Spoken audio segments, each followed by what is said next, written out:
कहानी की शुरुआत होती है और हम एक लड़के को देखते हैं जिसे अपने स्कूल के टाइम में काफी ज्यादा बुली किया गया था। इसीलिए वो डिसाइड करता है कि वो अब अपने कमरे के अंदर ही रहेगा और वो काफी समय से अपने रूम से बाहर भी नहीं निकला है। वो अपने आप से कह रहा होता है कि मेरा जो फ्यूचर है उसमें कुछ भी नहीं रखा है, शायद अब मुझे ऐसे ही जीना होगा। लेकिन फिर उसके साथ ऐसा होता है कि उसे किसी तरह गॉड सिलेक्ट कर लेते हैं। उसे वो गॉड कहती है कि कांग्रेचुलेशन, तुम्हें सिलेक्ट किया गया है ताकि हम तुम्हें मैजिकल दुनिया में दोबारा से भेज सके, वो भी तुम्हारी इस जन्म की सारी याददाश्त के साथ में। जिस पर वो कहता है क्या क्या मुझे पुनर्जन्म लेना होगा। तब गॉड उसे बताती है कि तुम्हारी जो नई दुनिया है वहाँ पर तुम मैजिक का यूज कर सकते हो, और यही नहीं, मैं तुम्हारी न्यू लाइफ में तुम्हें हद से भी ज्यादा पावर देने वाली हूँ जो कि वहाँ के इंसानों में आज तक मैंने किसी को नहीं दी है। यानी कि तुम्हें सबसे ज्यादा शक्तिशाली मैजिकल पावर मिलने वाली है ताकि तुम अपनी सेकंड लाइफ में आराम से जी सको। इससे ज्यादा मुझे और क्या चाहिए, बस मुझे एक शांति भरी लाइफ चाहिए। और वैसे भी मैं अपनी पिछली लाइफ में कुछ भी नहीं किया करता था, बस गेम खेला करता था, एनिमे देखता था और कभी कभी इनकॉग्निटो में चला जाता था।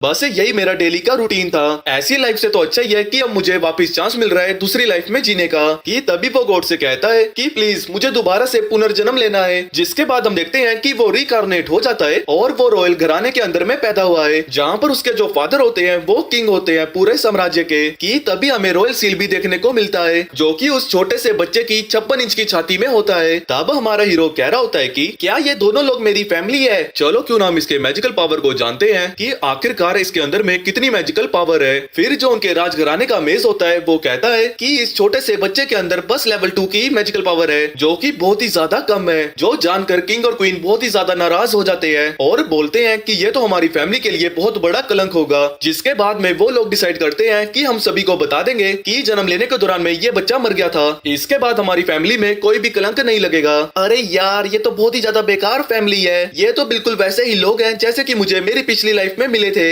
एकदम बेकार। तबिया किंग मेट से कहता है कि इस बच्चे को बहुत दूर छोड़ के आ जाओ। इतना सब कुछ हो रहा होता है और हम देखते हैं कि गॉड को अपनी गलती रियलाइज होती है और वो अपने साथी गॉड से कहती है कि मैंने जिसको पुनर्जन्म और बहुत सारी पावर दे रखी है कि उसकी पावर को नीचे बिल्कुल भी नापा नहीं जा सकता है, क्योंकि ऐसा डिवाइस ही नहीं बना है जो कि उसकी पावर को नाप सके। उनकी डिवाइस में सिर्फ 2 ही डिजिट्स आती है, इसीलिए वहाँ पर सिर्फ 0 और 2 आ रहा है। मैं ये भूल गई थी कि मुझे उसे कुछ एलिमेंट की भी पावर देनी चाहिए थी। जिसके बाद में उसकी साथी गॉड उससे पूछती है कि आखिर तुमने उसे कितनी पावर दे रखी है। जिसके जवाब में वो बोलती है कि मैंने उसे 1002 पावर दे रखी है। जिस पर उसकी साथी गॉड बोलती है कि तुमने तो इसे बहुत ज्यादा पावर दे रखी है। आगे हम देखते हैं कि हमारा हीरो जो कि एक बच्चा है उसे अकेला जंगल में छोड़ दिया गया है, लेकिन ऐसी सिचुएशन में भी उसकी मस्ती चालू है। वो अपने मैजिक से खेलता हुआ अपने आप को बैरियर से कवर कर लेता है और जो इसका बैरियर मैजिक है वो काफी ज्यादा स्ट्रॉन्ग होता है। वो आसानी से किसी भी चीज को उठा सकता है। जिसके बाद ये टकलू सा बच्चा अलग अलग तरीके ढूंढने लगता है अपने मैजिक को यूज करने के। कि तभी हम देखते हैं कि उसके सामने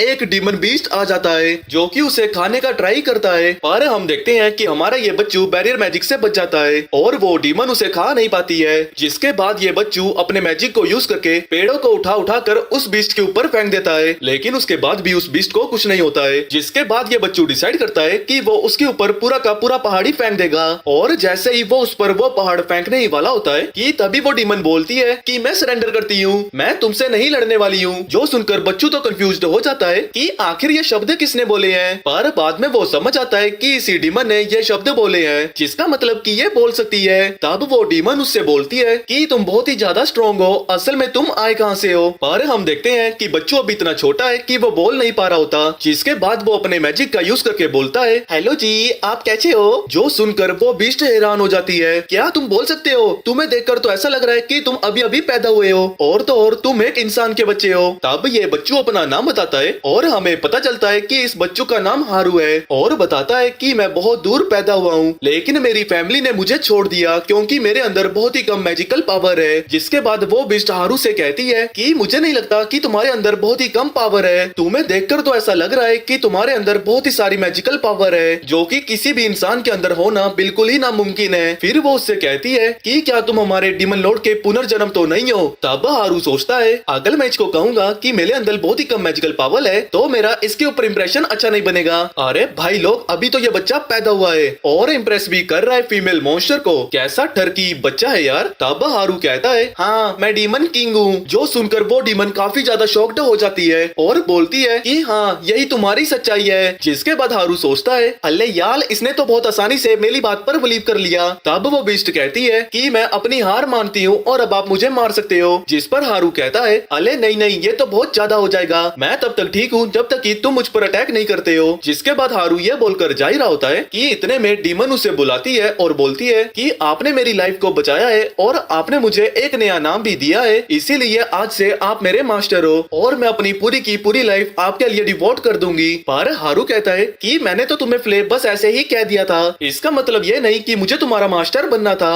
जिसके बाद में भी डीमन उसे अपना मास्टर मान लेती है कि तभी हम देखते हैं कि हारू को कमजोरी महसूस होती है और वो जमीन पर गिर जाता है। तब वो कहता है कि मुझे एक ऐसी प्रॉब्लम हो गई है जो किसी भी मैजिक से सॉल्व नहीं हो सकती, मुझे अभी के अभी दूध चाहिए। तब हम देखते हैं कि वो बिस्ट एक लड़की में बदलकर हारू की देखभाल करने लगती है। जिसके बाद फ्ले उससे बोलती है कि यहाँ पर कोई आ रहा है। जिसके बाद में हारू तो उसके मन से अपने मैजिक को जोड़ लेता है और वो बोलता है कि अब मैं तुम्हें जैसा भी बोलूंगा तुम्हें वैसा ही करना है। जिसके बाद हम देखते हैं कि हारू के पास में एक नाइट आ रहा होता है जो कि काफी ज्यादा ताकतवर लग रहा होता है। कि तभी फ्ले आगे आकर बोलती है कि तुम्हारा यहाँ पर काम क्या है। जिस पर वो कहता है कि तुम्हारे पास कौन सा अधिकार है जो कि तुम मुझे मना कर रही हो। तब फ्ले कहती है कि ये मेरा मास्टर है। इसके बाद में वो नाइट फ्ले को बताता है कि किसी वजह से इस बच्चे के माँ बाप ने इसे यहाँ पर छोड़ दिया है, मैं इस बच्चे के लिए दूध लेकर आया हूँ, क्या तुम मुझसे ये दे दोगी। जिस पर फ्ले उसे मना कर देती है। तब हारू फ्ले को बोलता है कि आखिर तुमने उसकी बात को इग्नोर क्यों किया, तुम्हें वो दूध ले लेना चाहिए था क्योंकि मैं भूख से मर रहा हूँ। जिसके बाद में वो नाइट फ्ले से कहता है कि दूध मेरे लिए कोई चिंता की बात नहीं है, पर मुझे ऐसा लगता है कि तुम इसे पालने के लिए बिल्कुल भी ठीक नहीं हो क्योंकि ये इंसान का बच्चा है और इसे कैसे बड़ा करना है ये तुम्हें बिल्कुल भी नहीं पता है। फ्ले उस नाइट से कहती है कि तुम इस बच्चे के बारे में इतनी ज्यादा चिंता क्यों कर रहे हो। जिस पर वो नाइट बताता है कि मेरी जो बीवी है वो एक बार प्रेग्नेंट हुई थी, लेकिन जो हमारा बच्चा है उसने कभी सुबह नहीं देखी, पर ये जो बच्चा है इसकी फैमिली ने इसे हमेशा हमेशा के लिए छोड़ दिया है। और वो कहता है कि इस दुनिया में जितने भी बच्चे आते हैं उन सभी का अधिकार है जीने का। फिर वो नाइट कहता है कि तुम तो बहुत ही पावरफुल डीमन हो, तो क्यों ना हम एक डील करें। तुम चाहती हो कि तुम इस बच्चे को बचाओ और मैं चाहता हूँ कि मैं इस बच्चे को पालूं, तो क्यों ना तुम मेरे मेंशन के अंदर में इस बच्चे को बड़ा करो। इसके बारे में फ्ले मान जाती है और नाइट कहता है ठीक है। फिर हम देखते हैं कि वो नाइट हारू की जगह को ऐसे दिखाता है कि हारू की वहाँ पर डेथ हो गई है और फिर वहाँ से उसे लेकर चला जाता है। तब हम यहाँ एक बहुत बड़े मेंशन को देखते हैं जहाँ पर हारू अपने फादर, मदर और अपनी सिस्टर को बुला रहा होता है। तब हम यहाँ देखते हैं कि हारू 9 साल का हो चुका है और वो अपनी फैमिली मार्गरेट गोल्ड की केयर में बहुत अच्छे से बड़ा हुआ है। तब हारू कहता है कि मेरा तो प्लान था जल्द से जल्द यहाँ से निकल जाने का, पर यहाँ पर आने के बाद मुझे सबसे बहुत ज्यादा प्यार मिला, इसीलिए मैं यहाँ से जा नहीं पाया।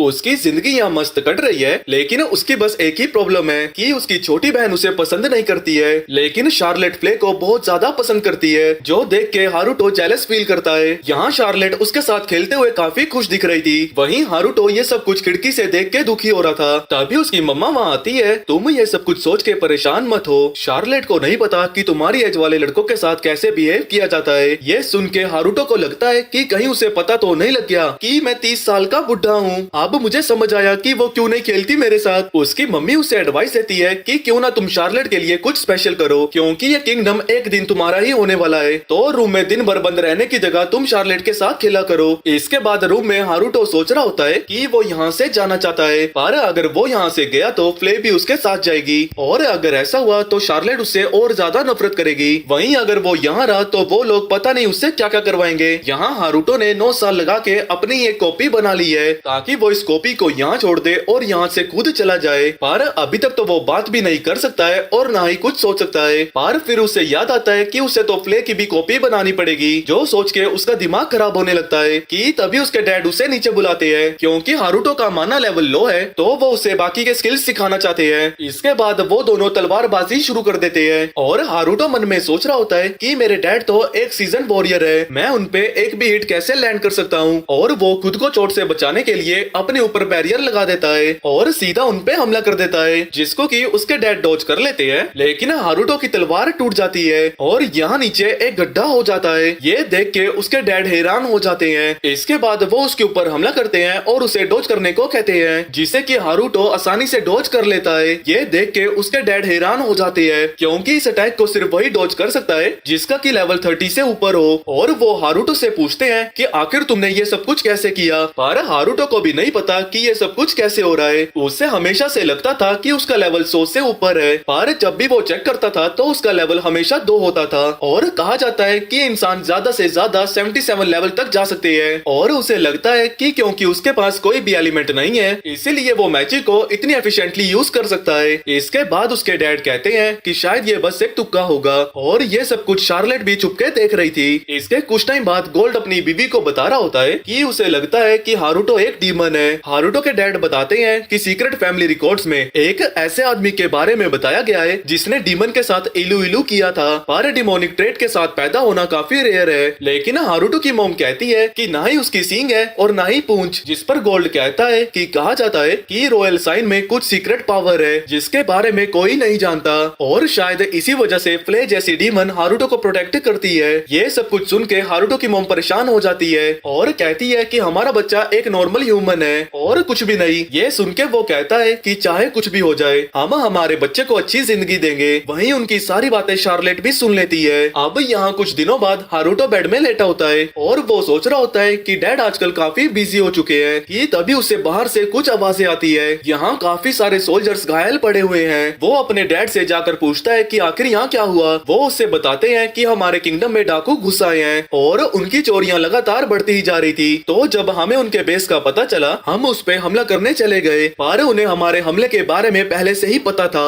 और उन्होंने हमारे सोल्जर्स के ऊपर पीछे से वार कर दिया। हारुतो के डैड काफी मायूस हो चुके थे, क्योंकि उन्हें लगता है कि उनकी लापरवाही की वजह से ही उनके काफी सारे सोल्जर्स की जाने चली गई। कि तभी वहाँ पे फ्ले आ जाती है और उन सभी का मजाक उड़ाने लगती है और कहती है कि तुम मुस्टंडे तुझ चोरों से हार गए। लेकिन ये बात सुन के हारुतो गुस्सा हो जाता है और वो फ्ले से अपना मुंह बंद रखने को कहता है, जिसके बाद हारुतो वहाँ से जाने लगता है। लेकिन जाते जाते वो सभी के ऊपर ही अपने बैरियर्स लगा रहा था और उसकी मदद से सभी को हील कर देता है और बड़ी ही जल्दी वो सभी सोल्जर्स की चोटों को ठीक कर देता है। ये सब कुछ देख के गोल्ड भी हैरान हो जाता है और उसे भी समझ में नहीं आ रहा था कि आखिर यहाँ हो क्या रहा है। रात को भी फ्ले हारुतो के रूम के बाहर ही थी, तो वो दरवाजा खोलता है और उससे पूछता है कि क्या हुआ। पर फ्ले कोई जवाब नहीं देती। कि तभी हारुतो को याद आता है कि उसने उसे अपना मुंह बंद रखने को कहा था और कहता है कि मुझे माफ करना, उस वक्त मैं गुस्से में आ गया था, अब तुम बोल सकती हो। जिसके बाद फ्ले भी उससे माफी मांगती है। इसके बाद हारुतो अपने मैजिक से उन चोरों की लोकेशन देखने लगता है और वो देखता है कि वो सभी बहुत ही मजे में थे। इसके बाद वो दोनों उन चोरों को खत्म करने के लिए वहाँ से चले जाते हैं और ये सभी चीजें शार्लेट देख लेती है। वो सभी चोर वहाँ सेलिब्रेट कर रहे थे, लेकिन उनका लीडर कहता है कि अभी इतनी जल्दी सेलिब्रेट मत करो, अभी तो हमें गोल्ड को खत्म करना है और जिसके बाद हम अपने होमलैंड वापस चले जाएंगे। वहीं हारुतो और फ्ले उनकी सभी बातें सुन लेते हैं। तब हारुतो अपने बैरियर का यूज करता है, जिसकी वजह से वो सभी बिल्कुल भी हिल नहीं पा रहे होते हैं। वो एक चोर को दीवार में पटक देता है और बाकी सभी से कहता है, अगर तुमने मुझसे झूठ बोला तो तुम्हें उसकी कीमत चुकानी होगी। जिसके बाद हारुतो को पता लगता है कि वो सभी उनके पास वाले एम्पायर के सोल्जर्स हैं, जो कि चोर बनके इस किंगडम में आए हैं ताकि वो इस किंगडम को अंदर से तबाह कर पाए। और वो बताते हैं कि उनका कोई साथी यहाँ है जिसने उनकी मदद की है बॉर्डर को क्रॉस करने में। ये सब सुन के हारुतो सोचता है कि इस किंगडम में जरूर कोई ऐसा है जिसका इन्फ्लुएंस काफी ज्यादा है और वो उसके डैड को मारना चाहता है। जिसके बाद हारुतो फ्ले से कहता है कि वो इस सारी जगह को चला के राख कर दे। जिसके बाद वो उस जगह को आग लगा देते हैं और वहाँ से बाहर आ जाते हैं। जिसके बाद वो अपने डैड को एक अनोनिमस लेटर भेज देता है, यहाँ जो भी हुआ वो समझाने के लिए। अगले दिन वो बंदा वही लेटर पढ़ रहा था, जो सुन के गोल्ड कहता है कि हमारे बॉर्डर्स पे तो इतनी कड़ी सुरक्षा है, आखिरकार हमारे सिपाहियों ने ऐसा कैसे होने दिया। तभी शार्लेट पूछती है कि उन्हें किसने मारा होगा। गोल्ड कहता है कि और कौन होगा, उस जगह पे आग लगी हुई थी तो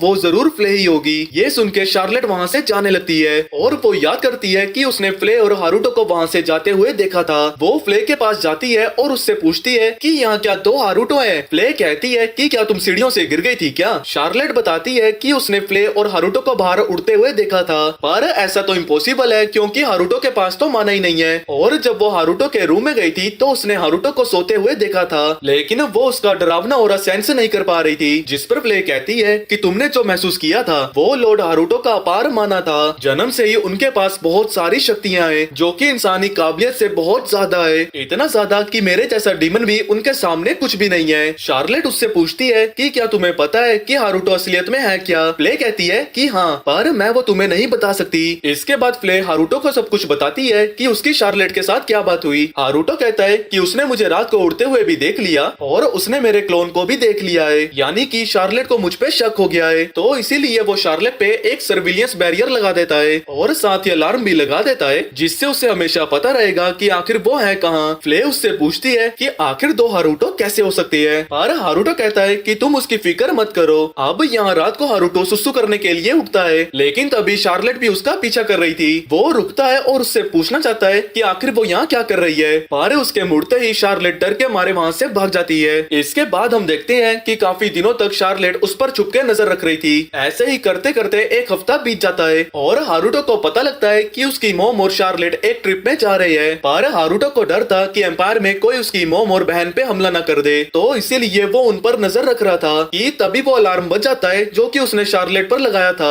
और हम देखते हैं कि उनके ऊपर कुछ गुंडों ने हमला कर दिया है और वो उनके सभी गार्ड्स को मार देते हैं। और हारूटो की मोम, जिसका की नाम नटालिया है, वो सोचने लगती है कि आखिर इंपीरियल सोल्जर्स यहाँ क्या कर रहे हैं। वो उस पे अपने मैजिक से हमला करने लगती है। वो उनके अटैक्स को रोकने की कोशिश करती है, पर अपनी बेटी को बचाने के दौरान वो एक हमले से घायल हो जाती है कि तभी शार्लेट के कान के पास एक बैरियर आ जाता है और वो उस बैरियर की आवाज सुन के मोम को डायरेक्शन बताने लगती है। जिसके बाद वो एक खाई के पास आ जाते हैं और शार्लेट उसे कूदने को कहती है, जिसके बाद वो एक गुफा में पहुंचते हैं। इसके बाद नटालिया शार्लेट को वहीं रुकने को कहती है और उसे लगता है कि जो उसे डायरेक्शन दे रहा था वो जरूर हीरो ऑफ जस्टिस होगा और वो उसे ढूंढने के लिए वहाँ से चली जाती है। गुफा के बाहर आने के बाद वो देखती है कि वो गुफा एक इल्यूजन मैजिक से बना था कि तभी वो नाइट्स वहाँ पे आ जाते हैं, लेकिन शार्लेट खुद को कैप्चर होने नहीं देना चाहती और वो खुद की जान लेने वाली थी, लेकिन तभी उसका चाकू टूट जाता है और उसे करंट लगता है, जिसकी वजह से वो बेहोश हो जाती है। उसी वक्त वहाँ पर हारूटो भी पहुँच जाता है। इसके बाद हारूटो गुस्से में उन सभी नाइट्स पे हमला कर देता है, जिससे कि वो सभी उड़ते हुए जाते हैं और पेड़ से टकराते हैं। हारूटो मोम को गुफा के अंदर लेकर जाता है और वो शार्लेट से कहता है कि ये बेहोश हो गई हैं, पर ये बिल्कुल भी ठीक है और अगर तुम यहाँ वेट करोगी तो मदद जरूर आएगी। शार्लेट को फिर से वही डरावना ऑरा फील होता है और वो मुड़ के हारूटो का नाम बुलाती है। हारूटो मुड़ के कहता है, हे व्हाट्स अप। तभी शार्लेट उससे पूछती है कि क्या तुम हीरो ऑफ जस्टिस हो। हारूटो को कुछ भी समझ में नहीं आ रहा होता, पर वो कहता है कि हाँ, तुमने सही पहचाना। शार्लेट कहती है कि मॉम ने मुझे बताया था कि हीरो ऑफ जस्टिस के पास बहुत सारी पावर्स होती है क्रिमिनल्स को पनिश करने के लिए, पर मैं भी कितनी गधी हूँ कि मैं तुम्हें अभी तक पहचान ही न पाई। और हारूटो कहता है कि वो इन सभी बातों को सीक्रेट रखे, जिसके लिए शार्लेट मान जाती है। इसके कुछ टाइम बाद एक आदमी हारूटो के डैड को आके बता रहा होता है कि नटालिया और शार्लेट बिल्कुल ठीक हैं, फ्ले भी उनके साथ है और वो जल्दी किंगडम में वापस आ जाएंगे।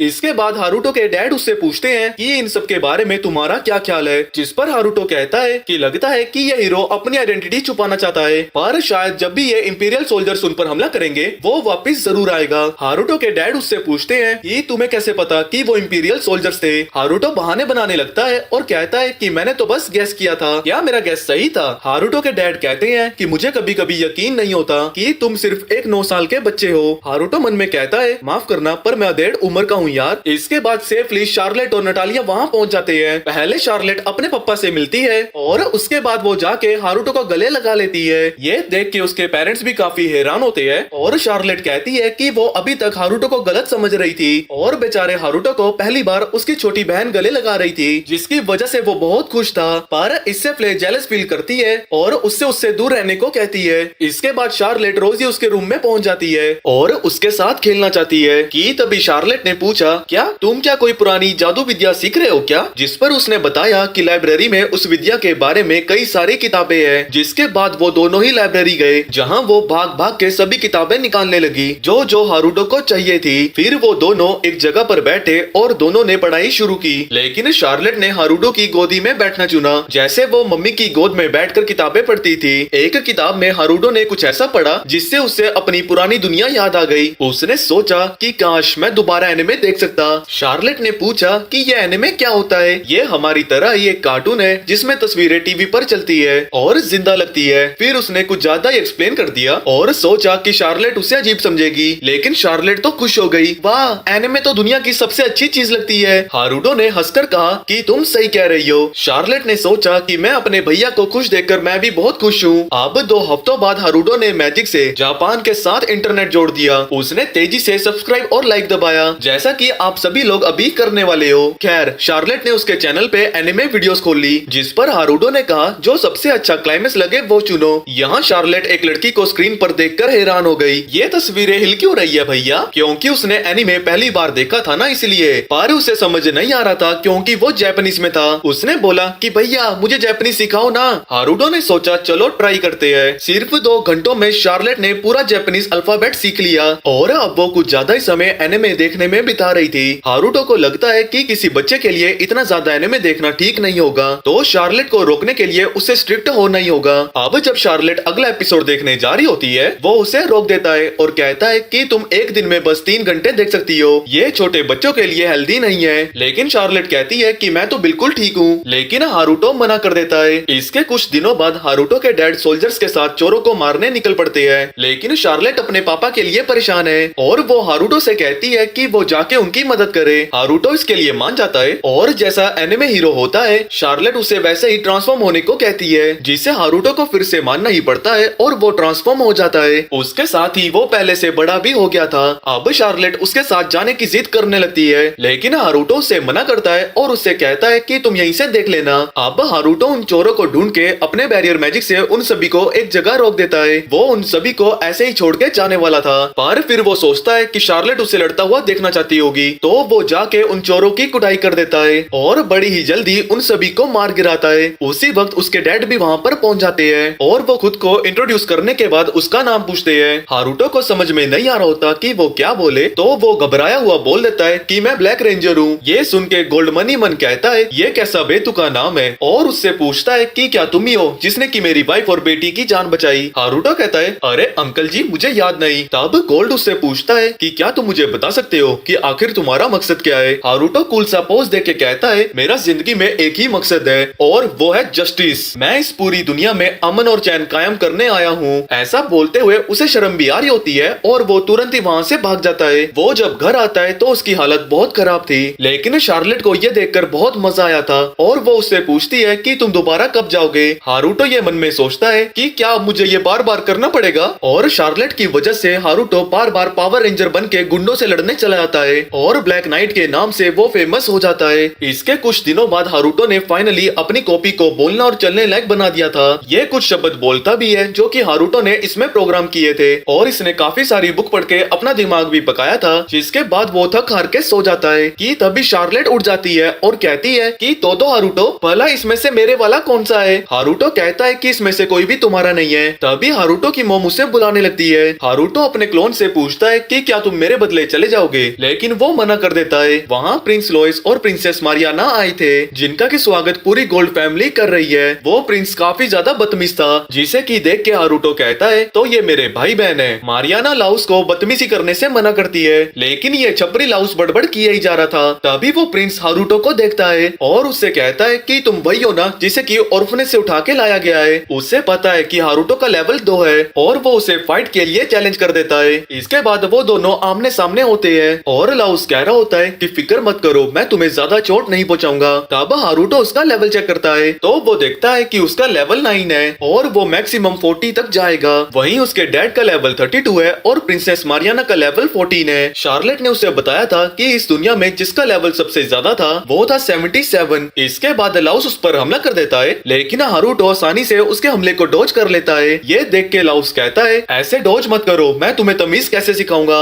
जिसके बाद हारुटो अपने ऊपर बैरियर लगा लेता है और उससे पिटने की एक्टिंग करने लगता है। मारते मारते उसका सर कुछ ज्यादा ही चढ़ जाता है और वो कहता है क्यों बे गेंडू, हिम्मत है तो मार के दिखा। तो हारुटो कहता है अच्छा जैसा आप कहे, और उसके टकले पे जोर की मारता है जिससे वो सीधा जमीन पे गिरता है। ये देख के सभी हैरान हो जाते हैं। लाउस फिर से खड़ा होता है, लेकिन हारुटो फिर से उसे नीचे गिरा देता है। प्रिंसेस गोल्ड से पूछती है कि क्या ये सच में लेवल 2 का है। गोल्ड कहता है कि पता नहीं, अब जैसा भी है मैंने इसे एक्सेप्ट कर लिया है। इसके बाद प्रिंस को गुस्सा आ जाता है और वो हारुटो पे फायर बॉल से हमला कर देता है, पर हारुटो अपने बैरियर का यूज करके उसकी फायर बॉल को एब्जॉर्ब कर लेता है। लाउस को समझ नहीं आ रहा था कि आखिर यहाँ हो क्या रहा है और वो लगातार ही उस पे फायर बॉल से हमला करता रहता है, पर एक भी हमला हारुटो तक पहुँचता ही नहीं। लाउस ये सब देख के हैरान था और कहता है कि ऐसा कैसे हो सकता है, तुम्हारा लेवल तो 2 है। हारुटो कहता है कि तुम्हें तुम्हारा मैजिक वापस चाहिए और उसकी पावर देख के लाउस घुटने टेक देता है। प्रिंसेस अपने भाई की हरकतों के लिए उससे माफी मांगती आती है और उससे पूछती है कि क्या तुम्हारा लेवल सच में 2 है। हारुतो हाँ कहता है और वहाँ से निकल जाता है। वहाँ से आने के बाद हारुतो सोच रहा होता है कि रॉयल कैपिटल को पता है कि मेरा लेवल 2 है, तो क्या ऐसा हो सकता है कि मेरे पेरेंट्स मेरे बारे में पता कर रहे हो। अगले दिन शार्लेट कुछ चोरों को देखती है, लेकिन हारुतो को उन्हें रोकने को कहती है। तभी फ्ले भी वहाँ पे आ जाती है और उसके साथ जाना चाहती है और शार्लेट भी उसे ले जाने को कहती है। वो कहती है कि जब भी कोई हीरो मुसीबत में फंसता है उसका पार्टनर उसे आके बचाता है। ऐसा हर स्टोरी में होता है, लेकिन हारुतो उसे ले जाना नहीं चाहता था, पर दोनों जिद करने लगते हैं तो उसे मानना ही पड़ता है। वो जाने से पहले फ्ले को बोलता है कि कोई भी खून खराबा ना करे क्योंकि शार्लेट उन्हें देख रही होगी।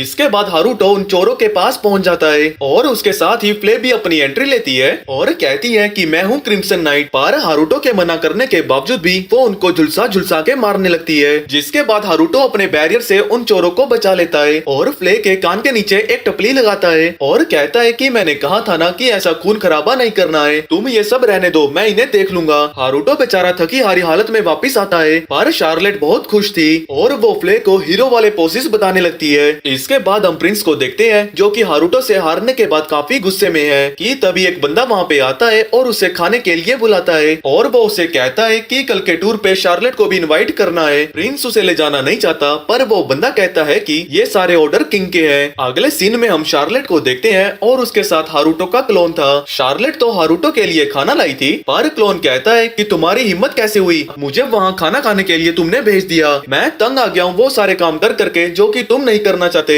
और वो बेड पे लेट जाता है। तब शार्लेट हारुतो को बताती है कि वो कल के टूर पे जा रही है, जो सुन के हारुतो डिसाइड करता है कि वो भी उनके साथ जाएगा। बाद में हारुतो कल के टूर का रास्ता देख रहा होता है कि तभी उसे कुछ लोग दिखते हैं जो कि पता नहीं क्या कर रहे थे। हारुतो उनके पास पहुंच जाता है और वो उनसे पूछता है, अरे भाई लोग क्या चल रहा है यहाँ पर। लेकिन वो सभी उस पर हमला करने लगते हैं, पर हारुतो उन सभी को बड़ी ही आसानी से हरा देता है। लेकिन तभी एक बंदा उस मैजिक सर्कल से काफी सारे स्केलेटन को समन कर देता है। वो सभी हारुतो पे हमला कर देते हैं। हारुतो बड़ी ही आसानी से उन सभी को मार देता है, लेकिन वो बार बार वापिस से खड़े हो जा रहे थे। तभी उसकी नजर उनकी चेस्ट पे कुछ लाल चीज पे पड़ती है, जिसके बाद वो स्केलेटन्स बाकी सभी पर हमला करने लगते हैं। इससे परेशान होकर वो बंदा एक गोलम को ही समन कर देता है। उसे देख के हारुतो थोड़ा डर जाता है और उससे बचने के लिए अपने बैरियर का यूज करता है, पर वो गोलम उसके बैरियर को तोड़ के उसे पंच कर देता है। जिसके बाद हारुतो उसके सभी हमलों को डॉज कर रहा होता है और उसके सेंटर में उसे कुछ रेड सी चीज दिखती है। वो अपने बैरियर मैजिक से उसके सेंटर पे हमला करता है, जिसके बाद वो गोलम भी उन सभी पे उल्टा हमला करने लगता है। जिसके बाद हारुतो उन सभी को बांध देता है। तब हारुतो उनके लीडर से पूछता है कि तुम कौन हो और यहाँ क्या करने आए हो, पर वो कोई जवाब नहीं देता।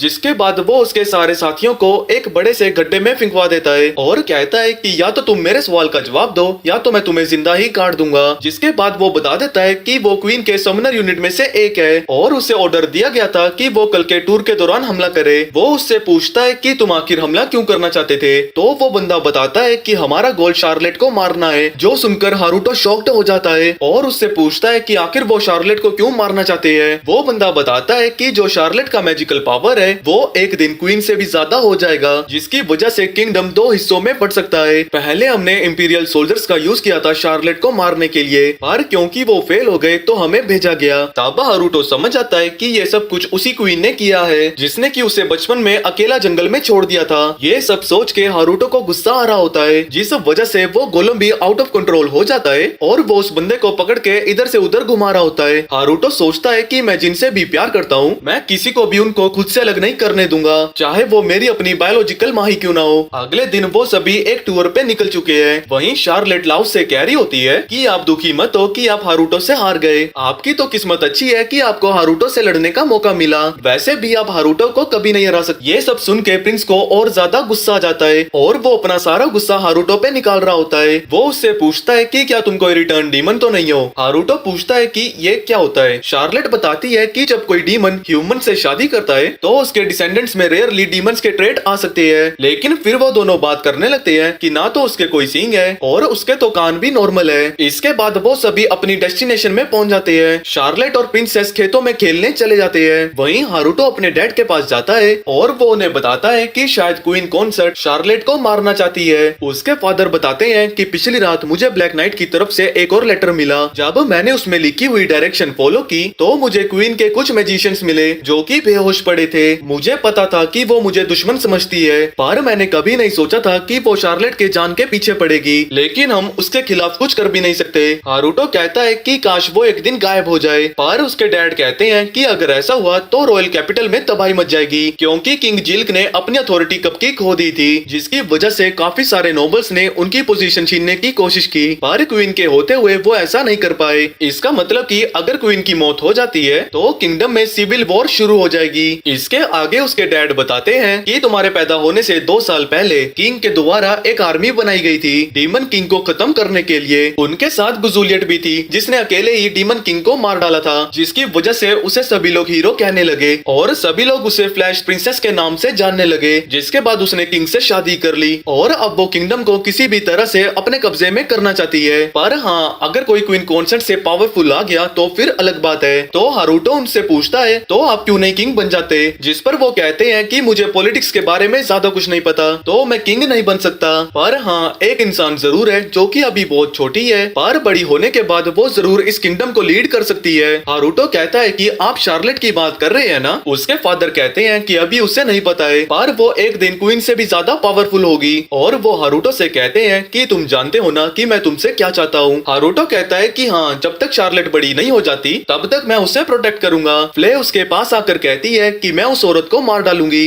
और आपकी पिछली जिंदगी का बदला लूंगी। पर हारुतो कहता है कि नहीं, उसे मैं मारूंगा। वो औरत जरूर फिर से कुछ प्लान करेगी और मुझे शार्लेट को प्रोटेक्ट करना होगा। लगता है माँ और बेटे का फिर से मिलने का समय आ चुका है। इसके बाद हम क्वीन को देखते हैं और थोड़ी देर उसे देखते ही हैं, जिससे कि ये सभी लोग बता रहे होते हैं कि एक ब्लैक नाइट नाम का बंदा है और वही है जो कि बॉर्डर पे हम सभी लोगों को मार रहा है। हमें लगता है कि उसी ने समनर यूनिट को खत्म किया होगा। ये सुन के क्वीन को गुस्सा आ जाता है और वो कहती है कि तुमसे एक छोटा सा बच्चा नहीं मारा जा रहा, और कहने लगती है कि मैं इसी तलवार से उस ब्लैक नाइट को मार डालूंगी जिससे कि मैंने डीमन किंग को मारा था। कि तभी वहाँ ब्लैक नाइट पहुंच जाता है और वो अपने बैरियर मैजिक का यूज करके सभी को बेहोश कर देता है। और वहाँ पहुँच के वो कहता है स्वागत नहीं करोगे हमारा। क्वीन उसे देख के कहती है कि यहाँ इतने सारे बैरियर थे, तुम यहाँ अंदर कैसे आ गए। ब्लैक नाइट कहता है अच्छा वो सारी चीजें उन्हें तो मैंने तोड़ दिया। इसके बाद क्वीन अपने मैजिक से हारुतो को पानी में डुबाने की कोशिश करने लगती है, लेकिन हारुतो आराम से पैरों के नीचे बैरियर बनाता है और बाहर आ जाता है। इसके बाद क्वीन फिर से उस पर हमला कर देती है, लेकिन हारुतो अपने बैरियर का यूज करके आराम से बच जाता है। लेकिन इसके बाद क्वीन फायर का हमला करती है जो कि हारुतो को लग जाता है और हारुतो नीचे गिर जाता है। क्वीन को लगता है कि उसने हारुतो को हरा दिया, पर हारुतो खड़ा होता है और कहता है ओह वाओ, तुम स्वॉर्ड के साथ इतने सारे एलिमेंट का यूज कर सकती हो, मुझे तो सच में जलन हो रही है। तभी हारुतो अचानक से उस पर हमला कर देता है। क्वीन उसके अटैक को ब्लॉक तो कर लेती है, लेकिन वो उसका ऑरा बिल्कुल भी नहीं सेंस कर पा रही थी। इसके बाद हारुतो लगातार ही क्वीन पे हमला करता रहता है। उसके अटैक को ब्लॉक करते करते क्वीन का माना खत्म हो रहा होता है, तो वो अपनी तलवार बाहर निकाल के उस पर हमला कर देती है, जिसके बाद हारुतो भी उससे तलवार से लड़ने लगता है। क्वीन हारुतो पे भारी पड़ रही थी और वो कहती है कि मैं इस दुनिया में सबसे ज्यादा स्ट्रॉन्ग हूँ, कोई भी मुझे नहीं हरा सकता।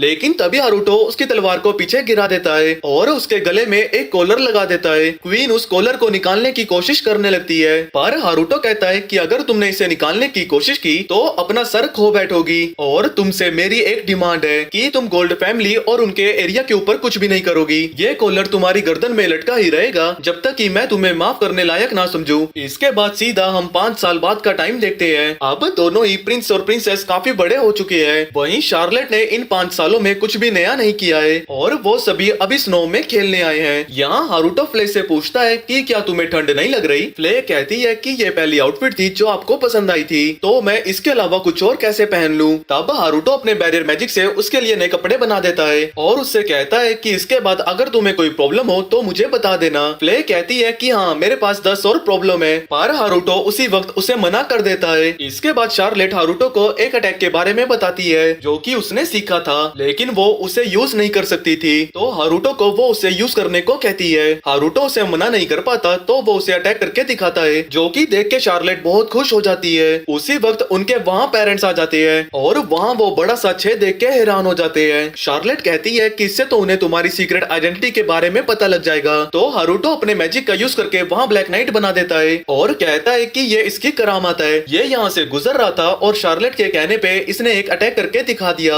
इसके बाद हारूटो अपने डैड से बात कर रहा होता है। वो दोनों बात कर रहे होते हैं कि काफी सालों से प्रिंसेस ने उनके खिलाफ कुछ किया नहीं है, यहाँ तक कि उसने जनता के लिए आना भी बंद कर दिया है। सुनने में आया है कि वो एक कॉलर पहनने लगी है। शुरू में सबको लगा कि वो उसे फैशन के तौर पे पहन रही है, पर अब धीरे धीरे सभी को लगने लगा है कि उसने गलती से ये पहन लिया है और अब उसे उतार नहीं पा रही है। इन सबके बाद हारूटो सोचता है कि अब मैं शांति से अपनी जिंदगी जी पाऊंगा और अपने कमरे की तरफ जाने लगता है। लेकिन तभी उसके डैड कहते हैं कि स्प्रिंग से तुम रॉयल कैपिटल में स्कूल ज्वाइन करोगे। लेकिन ये सुन के हारूटो बिल्कुल भी खुश नहीं होता, क्योंकि पिछली जिंदगी में भी उसे स्कूल से ही सबसे ज्यादा नफरत थी और स्कूल जाने के बारे में सोच के ही उसे सदमा लग जाता है और वो सोचने लगता है कि अब मैं अपने रूम में ही छुप जाऊंगा और कभी बाहर ही नहीं आऊंगा। अब यहाँ पापा गोल्ड किंग के द्वारा हारूटो को रिकमेंडेशन लेटर दिखाते हैं। हारूटो लेटर देख के समझ नहीं पा रहा होता कि आखिर क्वीन क्यों चाहती है कि वो स्कूल को अटेंड करे। पापा गोल्ड बताते हैं कि प्रिंस लाउस भी एक ग्रेड स्किप करके उस स्कूल को अटेंड करेगा, जिसे सुनकर हारूटो और दुखी हो जाता है। इसके बाद हारूटो के डैड कहते हैं कि तुम जब वहाँ जाओगे तुम्हें अपने साथ किसी को लेके जाना होगा, क्योंकि वो एक नई जगह है तो तुम अकेले नहीं रह सकते।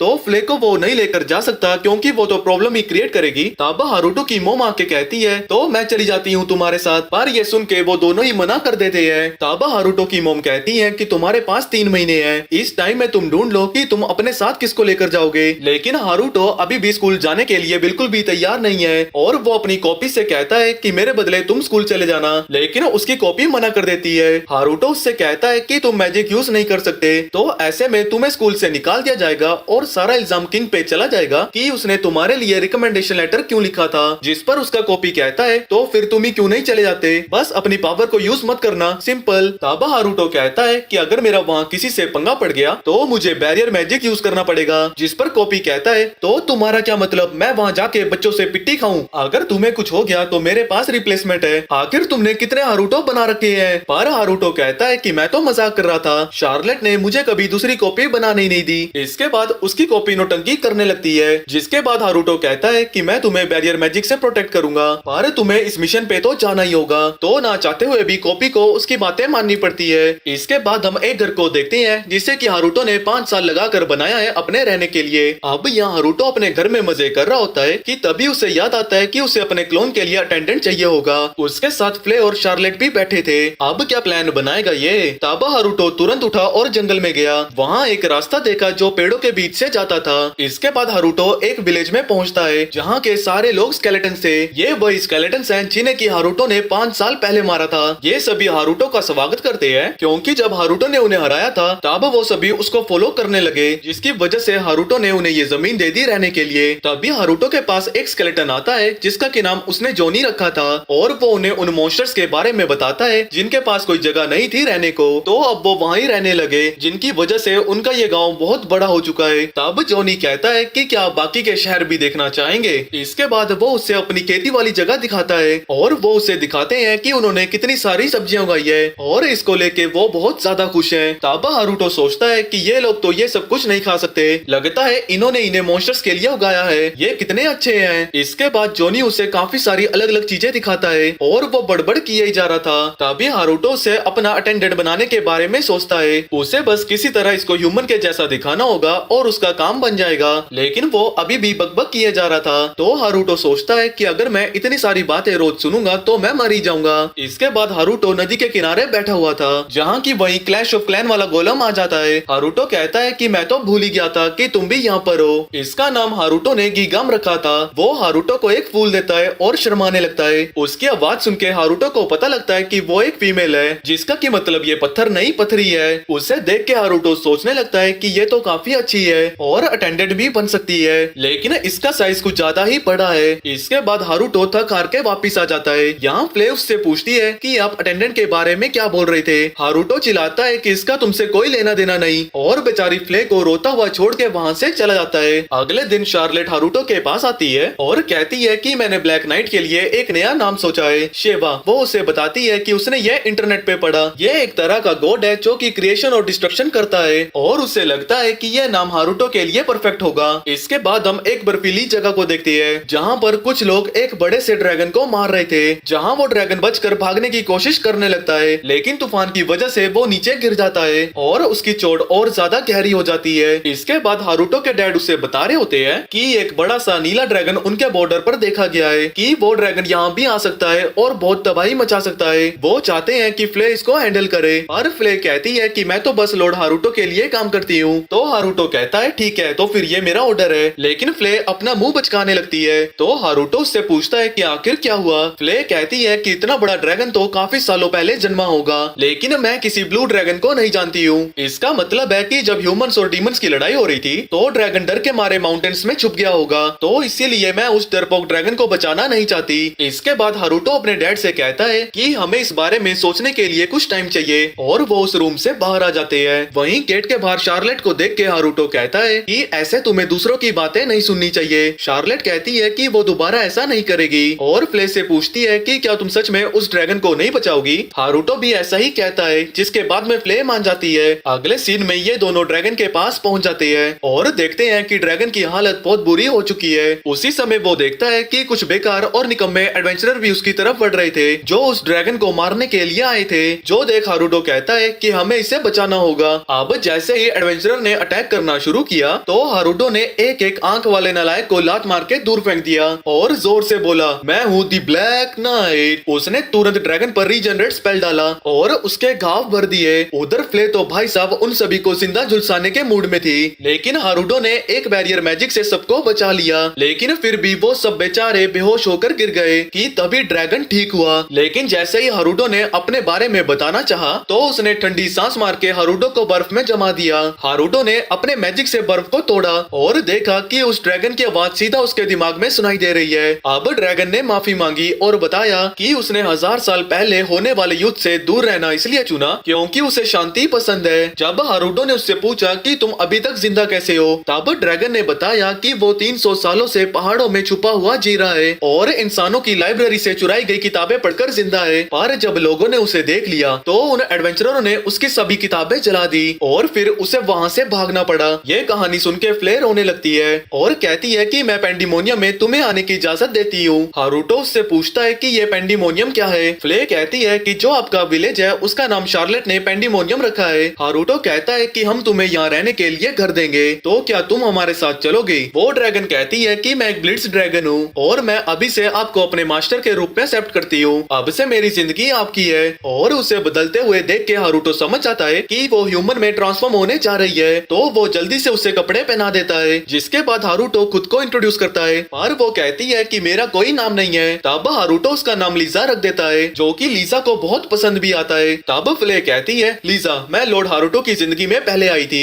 तुम इसका मतलब समझ रही हो ना। लीजा कहती है हाँ। तभी हारुतो उन्हें अपने पीछे आने को कहता है। लीजा अपनी ह्यूमन फॉर्म में भी उड़ सकती थी, तो वो उड़ के उसके पीछे जाने लगती है। वहीं नीचे फ्ले गुस्से में थी और वो बेचारी दौड़ के उसके पीछे जा रही है। अगले दिन हारुतो लीजा को अपनी फैमिली से मिलवाता है और कहता है कि ये लीजा है एक ब्लेजर ड्रैगन और ये यहाँ एक मेड की तरह काम करना चाहती है। शार्लेट और नटालिया उसे देख के काफी खुश होते हैं। वहीं गोल्ड कहते हैं कि मुझे यकीन नहीं होता कि ये वही ब्लेजर ड्रैगन है। इस बात को चलो भूल जाते हैं कि तुम इसे यहाँ कैसे लाए हो। मुझे इससे कोई प्रॉब्लम नहीं है जब तक कि ये कासल के रूल को फॉलो करेगी। इसके बाद फ्ले लीजा को काम सिखा रही होती है। सबसे पहले वो उसे झाड़ू मारना सिखा रही थी, लेकिन उसी से झाड़ू टूट जाता है और वो लीजा से कहती है कि देखा तुमने ऐसी चीजें हो सकती है, तो तुम्हें ध्यान से काम करना होगा। इसके बाद लीजा झाड़ू मारना शुरू करती है, तो वो बहुत अच्छे से झाड़ू लगा रही थी, जो देख के फ्ले कहती है कि तुमने तो अच्छी झाड़ू लगा दी। इसके बाद फ्ले उसे बर्तन साफ करना सिखा रही थी। लीजा भी ये काम बहुत अच्छे से कर रही थी और एनिकाजे को भी ये काम बहुत अच्छे से आता है, क्योंकि अगर आप लोग जल्दी जल्दी सब्सक्राइब नहीं करोगे तो उसे भी ये बर्तन धोने पड़ेंगे। लेकिन फ्ले से यहाँ सारे बर्तन टूट रहे थे। इसके बाद वो उसे खाना बनाना सिखा रही होती है, लेकिन वो खाना भी जला देती है। पर जब लीजा खाना बनाती है तो वो बहुत अच्छे से बनाती है और सभी को उसकी तारीफ करता देख फ्ले जेलस फील करने लगती है। इसके बाद वो सभी लीजा का बनाया हुआ खाना खाने लगते हैं और उसकी तारीफ करते हैं। लीजा शार्लेट का मुंह पहुँचती है, जबकि फ्ले दुखी होकर वहीं कोने में बैठी हुई है। नटालिया लीजा से पूछती है कि तुम तो सही में सारे काम कितने अच्छे से करती हो, क्या तुम्हें और भी चीजें आती है। जिस पे लीजा कहती है कि मुझे बुक्स पढ़ना बहुत पसंद है, तो मेरे पास मैजिक की बहुत नॉलेज है। तो नटालिया उससे कहती है तो क्यों ना तुम शार्लेट की पर्सनल मेड बन जाओ। तो इसके बाद लीजा शार्लेट की पर्सनल मेड बन जाती है। वो सुबह सुबह उसे उठाती है और उसे उठाने के बाद उसके कपड़े चेंज करवा के बाहर ले आती है और उसे अलग अलग मैजिक सिखाने लगती है और साथ ही में वो उसकी पढ़ाई में भी मदद कर रही थी। इसके बाद हारुतो कहीं जा रहा होता है, तभी शार्लेट उसे रोकती है और कहती है, देखो मैंने कितना बड़ा फायर बॉल बनाया है। ये देख के हारुतो भी इम्प्रेस्ड हो जाता है और वो लीजा से पूछता है कि ये तुम पानी का क्या कर रही हो। वो बताती है कि कुछ नहीं, मैं तो बस कपड़े धो रही हूँ। ये सुन के हारुतो हैरान हो जाता है कि लीजा मैजिक सिखाते सिखाते काम भी कर सकती है। तभी शार्लेट कहती है कि अगर तुम कोई काम करना नहीं चाहती तो मुझे बता देना और मैं तुम्हारी दोस्त भी बनना चाहती हूँ। ये सुन के लीजा हारुतो की तरफ देखती है। हारुतो कहता है कि अगर तुम उसका दोस्त बनना चाहती हो तो बिल्कुल बनो, जिसपे लीजा भी कहती है कि हाँ मैं भी तुम्हारी दोस्त बनना चाहती हूँ। जिसके बाद शार्लेट उसे गले लगा लेती है। इतना प्यारा सा मोमेंट देख के हारुतो रोने लगता है। हारुतो सोचने लगता है कि लीजा कितनी समझदार है और वो कितनी ही जल्दी सारी चीजें सीख लेती है। ये तो परफेक्ट अटेंडेंट बनेगी। वो उससे अटेंडेंट के लिए पूछने ही वाला होता है कि तभी उससे याद आता है कि ये अभी अभी तो दोस्त बने हैं, मैं इनके साथ ऐसा नहीं कर सकता। लेकिन फिर वो सोचता है कि एक बार लीजा अटेंडेंट बन के कैपिटल में चली गई तो वो टेलीपोर्टेशन डोर का यूज करके उसे वापस भेज देगा और इसके बाद वो अपने एक्सपेल होने के मिशन पे फोकस कर सकता है। इसके बाद हम शार्लेट को देखते हैं जो कि एनिमे देख के हारुतो के रूम से जा रही थी। तभी हारुतो कहता है कि मैं तुम्हें एक चीज बताना तो भूल ही गया, अगले हफ्ते से मैं रॉयल कैपिटल में स्कूल जा रहा हूँ, इसीलिए मेरे सारे आज के प्लान तुम कैंसिल कर दो और सभी नाइट्स को एक साथ इकट्ठा करो।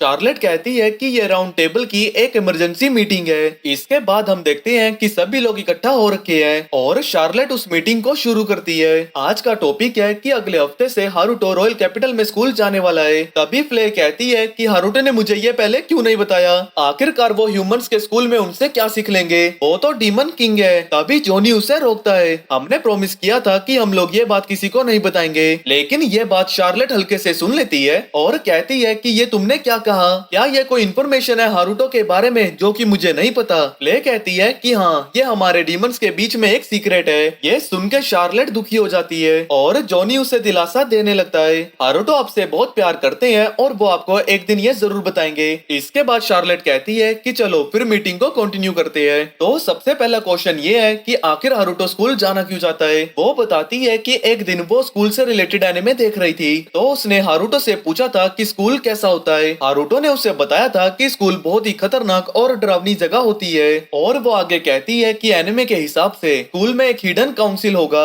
और वो अच्छे स्टूडेंट्स को बुरे रास्ते में लेकर जाएंगे और वो उन्हें मैजिक बैटल्स में लड़ाएंगे और इसके पीछे एक खुफिया ग्रुप होगा जिसका मिशन किंगडम को तबाह करना होगा। इसीलिए शायद हारुतो स्कूल जाकर उन्हें खत्म करना चाहता है। ये सारी बातें सुन के फ्ले और जोनी हैरान हो जाते हैं। शार्लेट आगे बताती है कि हारुतो जरूर कैपिटल में एनीवेयर डोर इंस्टॉल करेगा और मैं, फ्ले और लीजा कैपिटल जाएंगे इन्फॉर्मेशन इकट्ठा करने और वो गिगान और जोनी को तैयारी करने को कहते हैं ताकि वो पेंडिमोनियम को और ज्यादा आगे बढ़ा पाए। लेकिन लीजा ये सारी बातें हारुतो को बता देती है। हारुतो उससे थैंक्स बोलता है। लीजा ब्लश करने लगती है और पूछती है क्या आप सीक्रेट ऑर्गेनाइजेशन से लड़ने वाले हैं। हारुतो मन में सोचता है कि मुझे इससे कुछ तो बोलना ही पड़ेगा, नहीं तो इसकी फीलिंग्स हर्ट हो जाएंगी। हारुतो कहता है कि मैं इस मिशन को सीक्रेटली कंप्लीट करना चाहता था और मैं चाहता हूँ कि तुम कैपिटल में मेरी अटेंडेंट बन के चलो, जो कि लीजा मान जाती है। अगले सीन में हम शार्लेट को देखते हैं जो कि फ्ले से कह रही होती है कि तुम्हारे कपड़े बाकी मेड जैसे क्यों नहीं है। तब फ्ले उससे बताती है कि ये उस टाइम की बात है जब हारुतो ने उसे मेड बनने का ऑर्डर दिया था, जहाँ मेड्स उसके लिए यूनिफॉर्म्स लेकर आई थी, लेकिन सारी यूनिफॉर्म्स उसके लिए छोटी पड़ जाती है और इसीलिए उसे अपने लिए कस्टम कपड़े सिलवाने पड़ गए। तभी शार्लेट लीजा को उड़ते हुए देखती है। वो फ्ले से पूछती है कि क्या तुम उड़ नहीं सकती। फ्ले कहती है कि ऐसी बात नहीं है, मुझे अभी उड़ने की आदत नहीं है। तभी शार्लेट उसे कहती है कि क्या तुम मुझे उड़ना सिखा सकती हो, मुझे भी उड़ना है। फ्ले कहती है कि ठीक है और उसे उड़ के दिखाने लगती है, पर वो उड़ने की जगह बस ऊपर से नीचे उछल रही थी। लेकिन शार्लेट इसे भी देख के खुश हो जाती है और कहती है कि ये कितना अमेजिंग था। वहीं इन सब चीजों को हारुतो भी देख रहा होता है और कहता है कि इसे उड़ना थोड़ी ना कहते हैं। कि तभी नटालिया वहाँ आ जाती है और शार्लेट से कहती है कि तुम अभी फ्लाइट मैजिक यूज नहीं कर सकती क्योंकि तुम छोटी हो। ये सुन के शार्लेट का मुंह रोने वाला हो जाता है, पर फ्ले से ये सब देखा नहीं जा रहा था तो वो हारुतो से मदद मांगने जाती है। हारुतो उसकी मदद करने को तैयार हो जाता है और कहता है कि ये लो इसे अपने साथ ले जाओ। हम देखते हैं कि हारुतो ने उसे एक प्लेन दिया था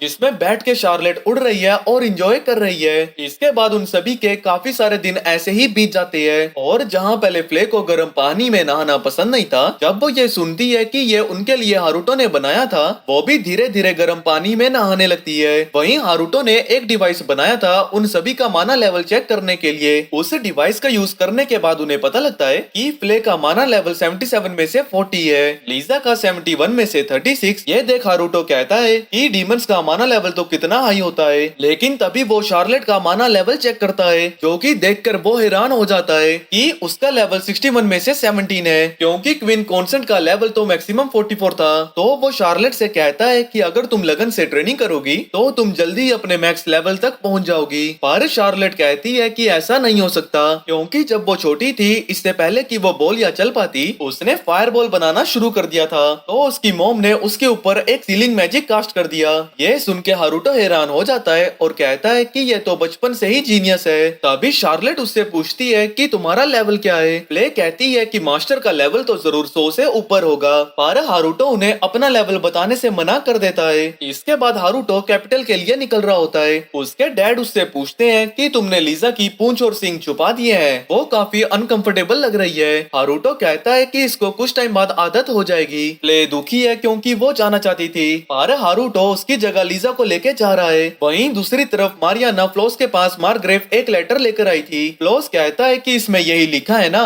कि हारूटो रॉयल कैपिटल के लिए वहाँ से निकल चुका है, तुम्हें इसके लिए लेटर को यहाँ लाने की कोई जरूरत नहीं थी। मारियाना कहती है कि मैंने ये सब कुछ इसलिए करा क्योंकि वो तुम ही हो जिसने हारूटो को वो रिकमेंडेशन लेटर देने की रिक्वेस्ट की थी। फ्लोस कहता है कि मैंने ऐसा इसलिए किया क्योंकि मैं जानना चाहता था कि आखिर वो इतना स्ट्रॉन्ग कैसे है। जिस दिन से मैं उससे हारा हूँ, मैं अपने मैजिक और स्पोर्ट्समैनशिप में काम कर रहा हूँ। ऐसे में अगर हम एक ही स्कूल में जाएंगे तो मैं उसके बारे में और चीजें जान पाऊंगा। ये सुन के मारियाना कहती है कि जब से तुम उससे हारे हो तुम बदल गए हो, लेकिन अभी भी बहुत घमंडी हो। ये सुन के फ्लाउस कहता है कि अच्छा, और मैंने सुना है कि तुम फादर के सामने खड़ी हो गई थी और कहा कि तुम वहाँ से जब तक नहीं हिलोगी जब तक कि तुम्हें रिकमेंडेशन लेटर नहीं मिल जाता। ये सुन के मारियाना शर्मा जाती है और कहती है कि ऐसा कुछ भी नहीं है, मेरे मन में हारूटो के लिए कोई फीलिंग्स नहीं है, मैं तो प्यार व्यार की बातें कर ही नहीं रहा था। खैर, क्या तुम सही में उसे पसंद करती हो? पर मारियाना कहती है कि नहीं, ऐसा नहीं है, लेकिन फ्लाउस समझ आता है कि सब कुछ ऐसा ही है। इसके बाद फ्लाउस मारियाना से उस कल्ट के बारे में पूछता है जो कि स्कूल में लोगों को इन्फ्लुएंस करने की कोशिश कर रही है। मारियाना बताती है कि एक चर्च ऑफ लूसीफर नाम का ग्रुप है जो कि डीमंस की पूजा करते हैं, और स्कूल ही नहीं बल्कि उनका इन्फ्लुएंस धीरे धीरे पूरे किंगडम में फैल चुका है। और उससे बड़ी प्रॉब्लम ये है कि वो किंग का रूल हटाना चाहते हैं और काफी सारे अरिस्टोक्रेट उन्हें फंडिंग दे रही है। फ्लॉस कहता है कि रूमर्स के अकॉर्डिंग मदर ही उनको फंड कर रही है। मुझे समझ में नहीं आ रहा कि आखिर वो करना क्या चाहती है। वो अचानक से ही 5 साल के अंदर चेंज हो गई, आखिरकार हुआ क्या है? कहीं ऐसा तो नहीं कि मदर ही फादर को मारना चाहती है? तभी माँ क्वीन आ जाती है। उसे देख के वो दोनों डर जाते हैं। तभी क्वीन मारियाना का गला पकड़ लेती है और कहती है कि तुम उस कॉलर को देख रही थी ना, तुम्हें क्या ये फनी लगता है? फ्लॉस कहता है कि मॉम प्लीज रुक जाओ। तब क्वीन रुक जाती है और कहती है कि मैं तो बस मजाक कर रही थी। इसके बाद वो फ्लॉस से कहती है कि मैंने सुना है कि तुम और गोल्ड का बेटा एक ही साथ स्कूल जाने वाले हैं। वो अकेला फील करेगा तो उसके साथ दोस्ती बनाए रखना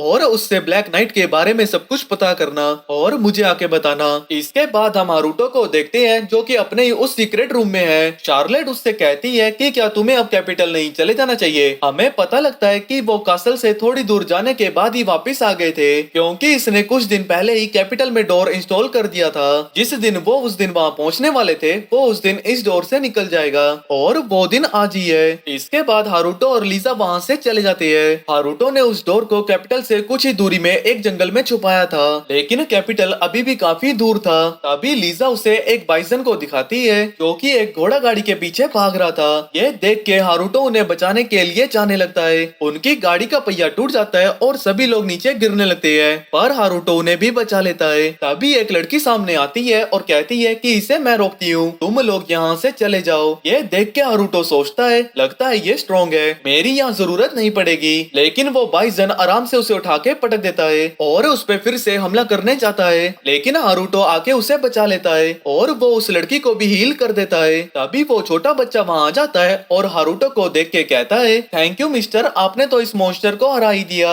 हारूटो कहता है कोई बात नहीं, ये तो मेरा फर्ज था, मैं शिवा हूँ, हीरो ऑफ जस्टिस। इसके बाद वो उनकी गाड़ी भी ठीक कर देता है। वो लड़की हारूटो के पास आती है और कहती है कि माफ करना, मेरे पास अभी तुम्हें देने के लिए पैसे नहीं है। और हारूटो कहता है कि इसकी कोई जरूरत नहीं है और कहता है कि मुझे जल्दी से इस बाइसन को उसके ग्रुप के पास ले जाना होगा। वो लड़की ये देख के खुश थी कि वो मॉन्स्टर पर भी दया दिखा रहा था। इसके बाद हारूटो उसे खाना खिलाता है और वापिस उसे जंगल में भेज देता है। लीजा हारूटो को बताती है कि वो लड़की कुछ अजीब थी, अगर मैं पास होती तो शायद पता लग जाता क्यों। जब वो स्कूल में पहुंचते हैं तो वहाँ लाइन बहुत लंबी थी और उस लाइन से जब थका हारा वो अंदर जाता है तो उसे पेपर वर्क करना पड़ता है, जिसके बाद उसका दिमाग और ज्यादा खराब हो जाता है। इसके बाद उन्हें अपना रूम मिल जाता है, लेकिन हारूटो की हालत इतनी ज्यादा खराब थी कि वो डोर से अपने घर में वापस आ जाता है। वो आते ही सोफे में पसर जाता है और फ्ले से कुछ खाना बनाने को कहता है, पर शार्लेट कहती है कि हमें कैपिटल में कुछ होटल में खाना चाहिए। फ्ले कहती है पर मैं मास्टर के लिए कुछ बना सकती हूँ। जिसके बाद शार्लेट उसके कान में कुछ कहती है, जिसके बाद वो भी कहती है कि हमें कैपिटल में ही चल के खाना चाहिए। इसके बाद हारूटो भी उसके कान और पूंछ इनविजिबल कर देता है और वो सभी कैपिटल में पहुंच जाते हैं। इसके बाद वो रेस्टोरेंट में जाकर खाना खाते हैं। खाना खाने के बाद शार्लेट एक मैप निकालती है और सभी को एक एक जगह दे देती है। हारूटो उससे पूछता है कि तुम यहाँ मजे करने नहीं आई थी। शार्लेट कहती है कि हाँ मैं मजे करने ही आई हूँ, पर हमारा मेन मिशन ये है कि हम इस जगह के बारे में और ज्यादा इंफॉर्मेशन इकट्ठा करना चाहते हैं। हारूटो मन में सोचता है अभी इसके लिए जो ये कर रही है इसे करने देता हूँ। इसके बाद फ्ले और लीजा अपनी अपनी डायरेक्शन में चले जाते हैं इंफॉर्मेशन इकट्ठा करने। इसके बाद शार्लेट हारूटो का हाथ पकड़ती है और कहती है कि ये एक डेट है, चलो चलते हैं। ये सुन के हारूटो की धड़कनें तेज हो जाती है और वो कहता है क्या ये एक डेट है। शायद शार्लेट को डेट के बारे में एनिमे से पता लगा होगा, पर क्या उसे इसका मतलब पता है। वैसे अगर कोई भी हमें देखेगा तो ये नहीं बता पाएगा कि हम सिबलिंग्स हैं। और मेरी बात करो तो ये मेरी पहली डेट होने वाली है, लगता है मेरे पास और कोई चॉइस नहीं है। अगर मेरी बहन यही चाहती है तो चलते हैं, जो वो कहेगी मैं वही करूंगा। इसके बाद वो कैपिटल में कई जगह घूमते हैं। इसके बाद शार्लेट एक दुकान पे जाके रुक जाती है। शार्लेट को वहाँ एक ज्वेलरी बहुत पसंद आती है। ये देख के वो दुकानदार से कहता है कि मैं इसे खरीद रहा हूँ। इसके बाद शाम हो जाती है जहाँ शार्लेट आगे भाग रही थी, लेकिन तभी वो एक लड़की से टकरा जाती है। वो दोनों एक दूसरे से माफी मांगते हैं और जब हारूटो वहाँ पहुँचता है वो उस लड़की को देख के मुंह घुमा लेता है। वो लड़की उसे देख के कहती है कि क्या हम पहले कभी मिल चुके हैं, मुझे तुम्हारा चेहरा तो याद नहीं, लेकिन तुम्हारा जो माना है वो मुझे फेमिलियर सा लग रहा है। पर हारूटो कहता है कि ऐसा बिल्कुल नहीं हो सकता क्योंकि मेरा माना लेवल सिर्फ 2 है। इसके बाद वो लड़की अपने पार्ट टाइम इंटरव्यू के लिए वहाँ से चली जाती है। शार्लेट भी उसे देख के कह रही होती है कि ये लड़की थोड़ी अजीब है, बताना मुश्किल है लेकिन ये कोई आम लड़की नहीं है। हारूटो सोचता है कि आखिर चक्कर क्या है, पर फिर वो सोचता है कि मुझे फालतू की सिरदर्दी नहीं लेनी, मैं कल से एंट्रेंस सेरेमनी वाले दिन तक बस अपने कमरे में पड़ा रहने वाला हूँ। इसके बाद हारूटो का क्लोन उसे बता रहा होता है कि एक टीचर ने आके उसे बताया था कि एंट्रेंस से पहले उसे एक प्रोफिशिएंसी टेस्ट देना होगा। हारूटो सोचता है कि अगर वो टेस्ट में गलत आंसर्स लिखेगा तो एंट्रेंस सेरेमनी से पहले ही वो उसे स्कूल से बाहर निकाल देंगे। तो इसी इरादे से हारूटो टेस्ट देने के लिए जाने लगता है। तब क्लासरूम में उसे क्वेश्चन पेपर दे दिया जाता है। हारूटो का प्लान था कि वो सभी सवालों का जवाब गलत लिखेगा, पर जब वो क्वेश्चन पढ़ता है तो उसे सच में किसी चीज का जवाब नहीं आता था। तो वो सारे सवालों के नीचे मुझे नहीं पता लिखता चला जाता है। तभी उसमें एक क्वेश्चन होता है बैरियर मैजिक के ऊपर। तो हारूटो सोचता है कि अगर उसने सबके जवाब गलत लिखे तो लोगों को उस पर शक हो जाएगा। तो हारूटो क्योंकि बैरियर मैजिक ही यूज कर सकता है वो उसके बारे में बहुत ही ज्यादा डिटेल्स में लिख देता है। जिसके बाद लास्ट क्वेश्चन एंशिएंट मैजिक के ऊपर होता है। हारूटो ने लाइब्रेरी में एंशिएंट मैजिक के बारे में बहुत कुछ पढ़ा था और जिसने वो बुक लिखी थी उसके ऑथर का नाम बहुत ही ज्यादा लंबा था। वो ये सब सोचते सोचते आंसर कुछ ज्यादा ही बड़ा लिख देता है। तभी टीचर उसकी शीट ले लेते हैं और वो कहते हैं कि तुम्हारा अब माना लेवल एसएस होगा। इसके बाद वो टीचर उसे एक रूम में ले आते हैं कि तभी वहाँ से आवाज आती है, अच्छा काम किया पोलकोस, ये आवाज कहाँ से आ रही है। तभी एक लड़की उसके सामने आती है और कहती है जरा नीचे देखो, तुम जरूर हारूटो होगे। वो अपना नाम टेरेटाल यूसुनल बताती है, मैं स्कूल में एंशिएंट मैजिक रिसर्च करती हूँ। वो लड़की कहती है कि तुम यही सोच रहे हो ना कि एक छोटी सी लड़की प्रोफेसर कैसे हो सकती है, भले ही तुम्हें किंग से रिकमेंडेशन लेटर मिला हो, लेकिन अगर तुम मुझे पसंद नहीं आए तो मैं तुम्हें वापस घर भेज सकती हूँ। ये सुन के हारूटो कहता है क्या सच में। ये सुन के वो लड़की डर जाती है और कहती है आखिर तुम इतने खुश क्यों हो रहे हो। हारूटो की आंसर शीट पढ़ने के बाद वो लड़की थोड़ी हैरान हो जाती है। इसके बाद वो हारूटो का माना लेवल मेजर करने जाते हैं, पर जब वो उसका माना मेजर कर रहे थे तो वो क्रिस्टल बहुत तेजी से ग्लो कर रहा था, जिसके बाद वो टूट जाता है। ये देख के हारूटो बस प्रे कर रहा होता है कि बस प्रोफेसर उस पर गुस्सा हो जाए और उसे अकेडमी से निकाल दे, लेकिन उसका उल्टा होता है और वो खुश हो जाती है। कहती है कि तुम तो कितने कमाल के निकले, कि क्या तुमने देखा उसने तो क्रिस्टल को ही तोड़ दिया, जिसका मतलब ये है कि उसके पास इतना ज्यादा मैजिक है कि वो क्रिस्टल उसे हैंडल नहीं कर पाया। पोलकोस कहता है कि मैंने सुना था कि इसका मैक्सिमम माना लेवल 2 है। प्रोफेसर कहती है कि मुझे इस पे विश्वास नहीं होता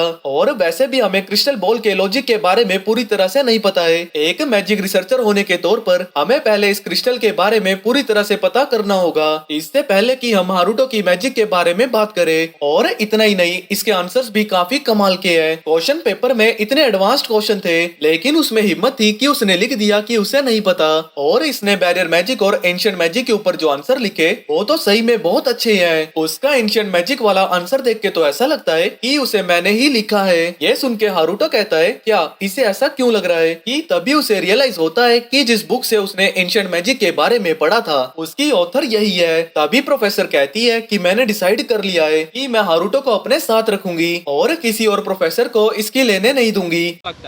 ये सारी बातें बस हम दोनों के बीच में रहनी चाहिए। पोलकोस कहता है ठीक है, पर आपने ही तो ये सारी चीजें करवाई। ये सुन के हारुतो कहता है क्या इसका मतलब ये लोग मेरे मजे ले रहे हैं। प्रोफेसर उसे अपनी रिसर्च ज्वाइन करने को कहती है, लेकिन हारुतो मना करके वहाँ से चला जाता है। इसके बाद एंट्रेंस सेरेमनी का दिन आ जाता है। शार्लेट हारुतो के क्लोन को एक गन देती है जो कि हारुतो ने उसे देने को कहा था। ये सेरेमनी में जाने के लिए काफी डरा हुआ था क्योंकि इसके पास जरा सा भी मैजिक नहीं है। सेरेमनी के खत्म होते ही हारुतो का क्लोन अपने रूम की तरफ भाग रहा होता है। तभी वो कुछ स्टूडेंट्स को देखकर कहता है कि ये तो एक्सट्रोवर्ट्स लग रहे हैं, मुझे जल्दी से इधर से निकलना होगा। तभी वो बंदा पीछे मुड़ता है और कहता है ओए तुम सुनो मेरी बात। क्लोन ये सुनकर डर जाता है और उसे लगता है कि वो उसे बुला रहा है। तभी वो कहता है ओए सफेद बाल वाली लड़की मेरी बात सुनो। ये सुन के क्लोन को थोड़ी शांति मिलती है और वहाँ से नजरें झुका के जा रहा होता है, लेकिन वो सीधा उस लड़की से जाके टकरा जाता है। तभी वो बंदा कहता है तुम्हारी हिम्मत कैसे हुई, तुम मुझे बिना सल्यूट किए यहाँ से जा कैसे रहे हो। वो कहता है कि मेरे आगे झुको, मैं यहाँ का वाइस प्रेसिडेंट हूँ। वो लड़की कहती है कि माफ करना, मैं इस एकेडमी में आज ही आई हूँ, क्या ऐसा करना यहाँ का रूल है। ये सुन के स्नाइडल क्लोन से कहता है ओए लड़के जरा इसे समझाओ कि मैं इसे क्या करने को कह रहा हूँ, मुझे क्या पता तुम क्या करने को कह रहे हो। और वो पेट दर्द का बहाना मारने लगता है। ये देख के स्नाइडल को गुस्सा आ जाता है। वो कहता है कि तुम्हारी हिम्मत कैसे हुई मुझसे झूठ बोलने की, और वो उस पे अपने मैजिक से हमला कर देता है। क्लोन भागने की कोशिश करता है लेकिन वो बच नहीं पाता। ये देख के स्नाइडल खुश होता है और वो कहता है क्या अब तुम्हें पता चला मेरी बात ना मानने का नतीजा क्या हो सकता है। लेकिन तभी क्लोन उठ खड़ा होता है और कहता है अरे मैं तो फालतू में ही डर गया था, डिफेंसिव बैरियर तो सही में काम कर गया। ये देख के स्नाइडल हैरान हो जाता है और कहता है मेरे अटैक से तुम्हें जरा सा भी क्रोच नहीं हुआ। क्लोन सोचता है कि अरे मुझे तो ये दिखाना पड़ेगा कि मैं कितने दर्द में हूँ, और वो दर्द में होने की एक्टिंग करने लगता है। ये देख के स्नाइडल कहता है कि ऐसा कैसे हो सकता है, अभी भी तुम खड़े कैसे हो, मेरी एक्टिंग इतनी बुरी है क्या। वो लड़की क्लोन से कहती है कि अच्छा यही होगा कि तुम मुझसे माफी मांग लो, वैसे भी लगता है कि ये सब कुछ मेरी वजह से शुरू हुआ है। तभी स्नाइडल को और गुस्सा आ जाता है और वो कहता है कि तुम मेरे मजे ले रहे हो क्या। एक लड़की उसके अटैक को देखती है कि क्या कर रहे हो तुम उन्हें मार दोगे क्या, लेकिन स्नाइडल उसकी नहीं सुनता। क्लोन समझ आता है कि उसका अटैक बहुत ज्यादा पावरफुल होने वाला है, तो वो उस लड़की से वहाँ से भाग जाने को कहता है, लेकिन इतने में ही स्नाइडल उन पर हमला कर देता है। क्लोन गन से उसके ऊपर शूट कर देता है जिससे वो दोनों आपस में टकरा जाते हैं, जिसकी वजह से वहाँ एक धमाका हो जाता है। जिसके बाद क्लोन वहाँ से भाग के वापिस आ जाता है। इसके बाद हारुतो को वो सब कुछ बता देता है और बताता है कि उसके बाद उसकी प्रोफेसर उसके पीछे पड़ गई थी। हारुतो कहता है कि तुम्हारे साथ तो सच में कितना बुरा हुआ, तुम्हें जाके थोड़ी रेस्ट ले लेनी चाहिए। आगे हम देखते हैं कि स्नाइडल की एक साथी आकर हारुतो को एक लेटर देती है जो कि बैटल इनविटेशन होता है, पर हारुतो सीधा मना कर देता है। वो लड़की कहती है कि तुम इसे मना नहीं कर सकते हो, इससे जनफ्रीज का नाम खराब होगा, और अगर तुम जानबूझ के हारे तो तुम्हारा हाल बहुत बुरा होगा। वहीं चुपके वही लड़की ये सारी चीजें देख रही थी। हारुतो कमरे में आने के बाद सोच रहा होता है क्या मुसीबत है यार, अब मुझे वाइस प्रेसिडेंट से लड़ना होगा, वो तो जरूर स्ट्रॉन्ग होगा, मैं उससे किस तरीके से हारूं। तभी वो देखता है कि वो सफेद बालों वाली लड़की उस लेटर वाली लड़की से बात कर रही थी। जिसके बाद वो एक घोड़ा गाड़ी में बैठ के कहीं चले जाते हैं। वो लड़की स्नाइडल के पास जाके कह रही होती है कि तुम इस डुअल को खत्म कर दो क्योंकि ये सब मेरी वजह से हुआ है। तुम्हें देख के लगता है कि उसके अटैक की वजह से तुम बुरी तरह से घायल हो गए हो, तुम लड़ने की कंडीशन में बिल्कुल भी नहीं हो। ये देख के स्नाइडल गुस्सा हो जाता है और वो हीलर के ऊपर वाइन फेंक के कहता है क्या तुम मुझे जल्दी हील नहीं कर सकती हो। ये सब देख के हारुतो सोच रहा होता है कि ये क्या सन की आदमी है और ये लड़की क्यों गई है उसके पास। वहीं स्नाइडल उस लड़की की बात मान ही नहीं रहा होता है। लड़की कहती है कि ये सब कुछ मेरी वजह से हुआ है, तो आखिर मैं क्या करूं जिससे कि तुम ये लड़ाई कैंसिल कर दोगे। वो कहता है कि मैं बताता हूँ, यहाँ कपड़े उतार के नाचो। जिस पर वो लड़की कहती है ठीक है, अगर यही बात है तो मैं ये सब भी करूंगी। तब हारुतो सोचता है कि क्या ये सच में ऐसा करने वाली है। वहीं वो लड़की अब सच में अपने कपड़े उतारने लगती है, लेकिन उसे फिर शर्म आने लगती है और वो रुक जाती है। स्नाइडल कहता है कि अगर तुमसे नहीं हो रहा है तो मैं इन लड़कों को तुम्हारी मदद के लिए भेजूं। वो लड़की कहती है कि इसकी कोई जरूरत नहीं है और अपनी शर्ट उतारने लगती है। वहीं ये सब कुछ देख के उन ठरकी लड़कों का मुंह खुला का खुला रह जाता है।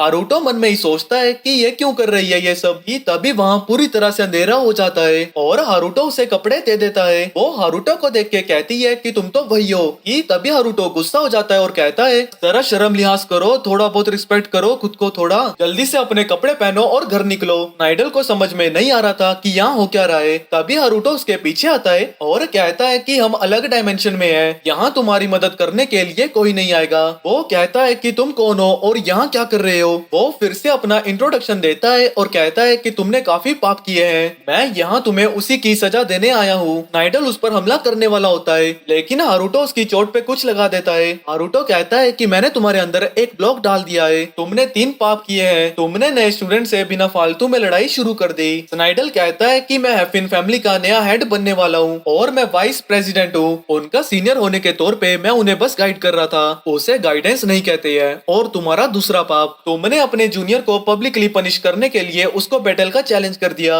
और तीसरा, तुम्हें लड़कियों से बेशर्मी नहीं करनी चाहिए थी, इसी वजह से ही तुम इसी ब्लॉक के साथ कुछ टाइम तक रहोगे। अगर तुमने मैजिक यूज करने की कोशिश की या इसे निकालने की कोशिश की तो ये और अंदर जाता रहेगा और तुम्हें ही दर्द होगा। वो उसी वक्त उसे निकालने की कोशिश करता है लेकिन इससे उसे और ज्यादा दर्द होने लगता है। हारूटो कहता है कि मैंने मना किया था ना, और तुम अपनी फाइट कैंसिल कर दो क्योंकि ऐसे तो तुम लड़ने से रहे, और जब तुम अपने पापों का प्रायश्चित कर लोगे मैं इसे बाहर निकाल दूंगा। अब ये वापिस से उसी जगह पर पहुंच जाता है और वो सब उसकी चोट ठीक करने लगते हैं लेकिन इससे उसे और ज्यादा दर्द होने लगता है। और वो कहता है कि शिवा, मैं इसका बदला तुमसे जरूर लेकर रहूंगा। अगले दिन हारूटो ना चाहते हुए भी स्टूडेंट्स का सेंटर ऑफ अटेंशन बन जाता है और वो पूछते हैं कि क्या उसका लेवल सच में 2 है, क्योंकि उसने स्नाइडल को एक ही हिट में हरा दिया था। वो किसी तरह से वहाँ से बच के बाहर आ जाता है पर उसका दिमाग खराब होने लगता है क्योंकि उसका एक्सपेल होने का प्लान बिल्कुल भी काम नहीं कर रहा था। वहीं जब वो बाकी के स्टूडेंट्स के पास से गुजरता है तो उसे पता लगता है कि स्कूल में उसके बारे में बातें होने लगी है और वो कई लड़कियों को क्यूट भी लगता है। वो अपने कमरे की तरफ भागने लगता है, तभी टेरेटा उसे रोकती है और फिर से उसे रिसर्च लैब को ज्वाइन करने को कहती है। पर हारूटो सीधा कहता है कि वो भूल चुका है कि उसने क्या कहा था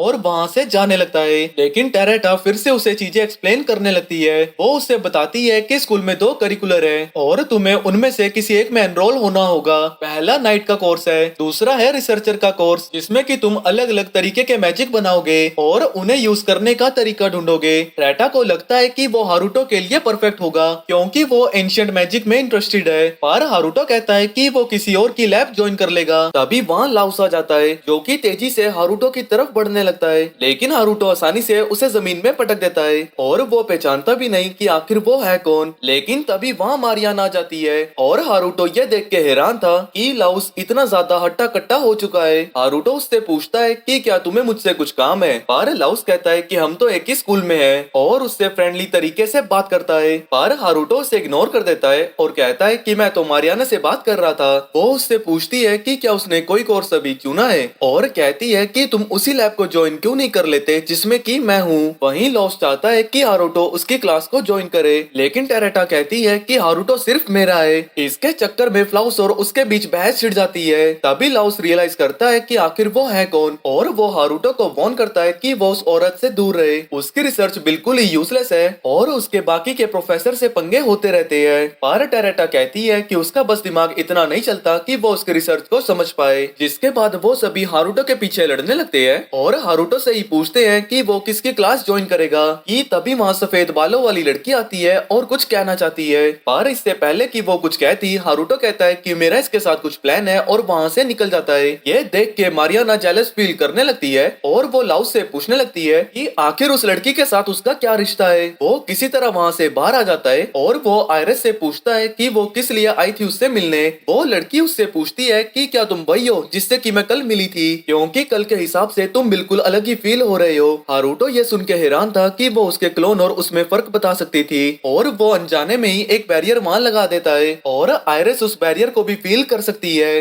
हारूटो उससे पूछता है कि तुम्हें मुझ में कल से क्या अलग लग रहा है। वो कहती है कि कल मैं जब तुमसे मिली थी तब तुम में बिल्कुल भी माना नहीं था, लेकिन अब मैं तुमसे बहुत ज्यादा माना सेंस कर पा रही हूँ। हारूटो याद करता है कि जब वो पहली बार फ्ले से मिला था और उसने भी उसके माना को बहुत ज्यादा बताया था। और वो उस लड़की से पूछता है क्या तुम एक डीमन हो। वो उसे यकीन दिलाती है कि वो एक ह्यूमन ही है, लेकिन अभी भी ये सारी चीजें हारुतो को अजीब लग रही थी। हारुतो कहता है कि वो उसको अपनी पावर एक्सप्लेन नहीं कर सकता और वो उसकी दोनों फॉर्म को एक ही तरह से ट्रीट करे। आयरिस उसको मुसीबत में डालने के लिए उससे माफी मांगती है और उसकी मदद के लिए उसे थैंक यू भी कहती है और उसे अपना दोस्त बनाना चाहती है। ये रिक्वेस्ट देख के हारुतो हैरान हो जाता है, लेकिन आयरिस इस रिस्पॉन्स को उसका हाँ समझती है और वो खुश है कि उसने अपनी जिंदगी में पहला दोस्त बनाया था। हारुतो उससे पूछता है कि तुम मेरा दोस्त क्यों बनना चाहती हो। आयरिस कहती है कि हम बार बार एक दूसरे से मिलते ही रहते हैं, तो शायद ये भगवान का इशारा है। हारुतो उससे पूछता है कि उसकी जिंदगी कैसे चल रही थी, जो कि उसका अभी तक एक भी दोस्त नहीं बना। वो लड़की बताती है कि जब वो पैदा हुई थी उसे अबेंडन कर दिया गया था और वो जिनके साथ भी रहती थी वो उसको छोड़ दिया करते थे।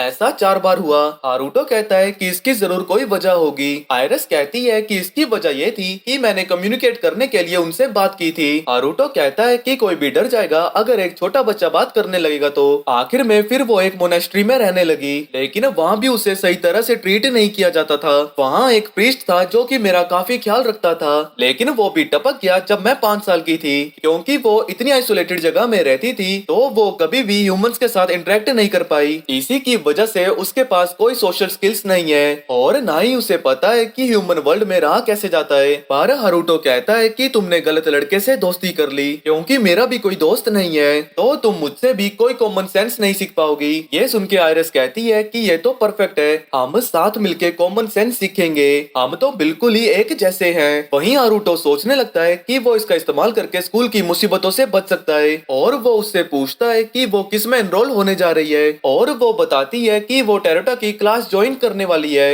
ये सुन के हारुतो को तो बिल्कुल खुशी नहीं होती, लेकिन फिर भी वो उसके साथ ज्वाइन करने को मान जाता है, जो सुन के आयरिस को बहुत खुशी होती है। वहीं कैबिन में जब से हारुतो गया है शार्लेट दुखी है। फ्ले भी उसके साथ रहना चाहती है, पर अचानक से शार्लेट सेंस करती है कि हारुतो के साथ कुछ हो रहा है और वो ये चेक करने के लिए वहाँ से जाने लगती है। वहीं फ्ले बेचारी रोने लगती है क्योंकि हारुतो ने उसे कैपिटल में आने से मना कर दिया है। लीजा कहती है कि मुझे दूसरे लोगों को सर्व करना बिल्कुल भी पसंद नहीं है, इसलिए मैं अकेली रहती थी, लेकिन तुम तो इस लाइफस्टाइल में काफी अच्छे से रह रही हो। अपनी तारीफ सुन के फ्ले शर्माने लगती है और कहती है कि ऐसा इसलिए है क्योंकि पहले मैं डीमन किंग के लिए काम करती थी। लीजा उससे पूछती है कि डीमन किंग कैसा था। फ्ले बताती है कि डीमन किंग बहुत काइंड थे, जो कि डीमंस और मॉन्स्टर्स को हमेशा पहले रखते थे, पर इस काइंडनेस की वजह से उनके दूसरे डीमन के साथ बहस हो गई क्योंकि वो ह्यूमंस को भी अच्छे से ट्रीट किया करते थे। डीमन किंग एक ऐसी दुनिया बनाना चाहते थे जिसमें डीमन और इंसान साथ में शांति से रह सके और उन्होंने फ्लैश प्रिंसेस से पहले ही हारने का डिसाइड कर लिया था।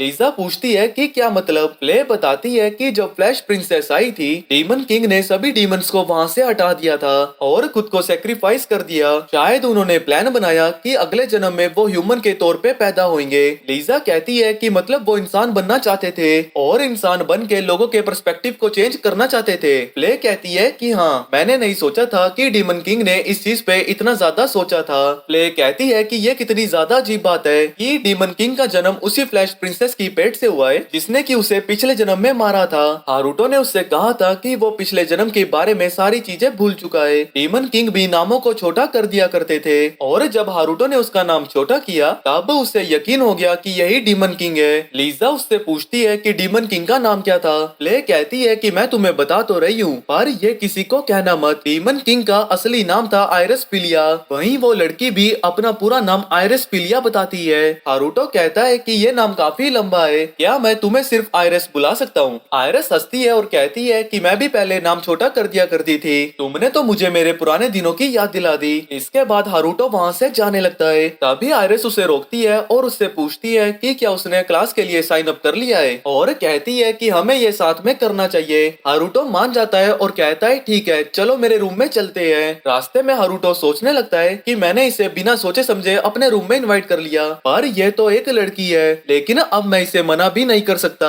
नहीं तो सब कुछ अजीब हो जाएगा। तो जल्दी से काम करके इसे यहाँ से खिसका देता हूँ। पर जैसे ही वो दरवाजा खोलता है वो देखता है कि वहाँ शार्लेट बैठी थी। उसे देख के शार्लेट चिल्लाने लगती है और उसे लगता है कि वो उसकी गर्लफ्रेंड है, लेकिन हारुतो बताता है कि ये सिर्फ उसकी दोस्त है। जो सुन के शार्लेट थोड़ा रिलीफ फील करती है, लेकिन शार्लेट को लगता है कि हारुतो के पास जल्दी 10 से 15 लवर हो जाएंगी और उसे पूरी तैयारी करनी होगी। हारूटो पूछता है कि किस चीज के लिए। वो कहती है कि तुम्हारी सेकंड वाइफ बनने के लिए। आयरिस को उनकी बातें थोड़ी अजीब लग रही थी, पर हारूटो कहता है कि शायद बच्चे ऐसे ही ग्रो अप होते हैं, जरूर बड़ी होने के बाद वो उससे नफरत करेगी। जिसके बाद वो दोनों लड़कियों को एक दूसरे से इंट्रोड्यूस करवाता है और फिर वो क्लास के लिए फॉर्म भरने लगती है। वो अपने क्लासेस का सिलेक्शन सिर्फ एक डाइस को रोल करके कर रहा था, जो देख के आयरिस भी हैरान हो जाती है। पर शार्लेट कहती है कि चाहे वो जो मर्जी क्लास चुने, वो हमेशा उसमें टॉप करेगा, क्योंकि वो एक आम इंसान नहीं बल्कि एक महान इंसान है। कुछ देर बाद हारूटो शार्लेट को ये अपना फॉर्म फिल करने को दे देता है। वहीं हारूटो ये भी नहीं देखता कि शार्लेट ने उसमें क्या क्या भरा है। ये देख के आयरिस हैरान हो जाती है और उससे पूछती है कि क्या तुमने एकेडमी कुछ हासिल करने के लिए ज्वाइन नहीं की। शार्लेट कहती है कि हारूटो का गोल पढ़ाई लिखाई से अलग है, पर मैं वो तुम्हें नहीं बता सकती।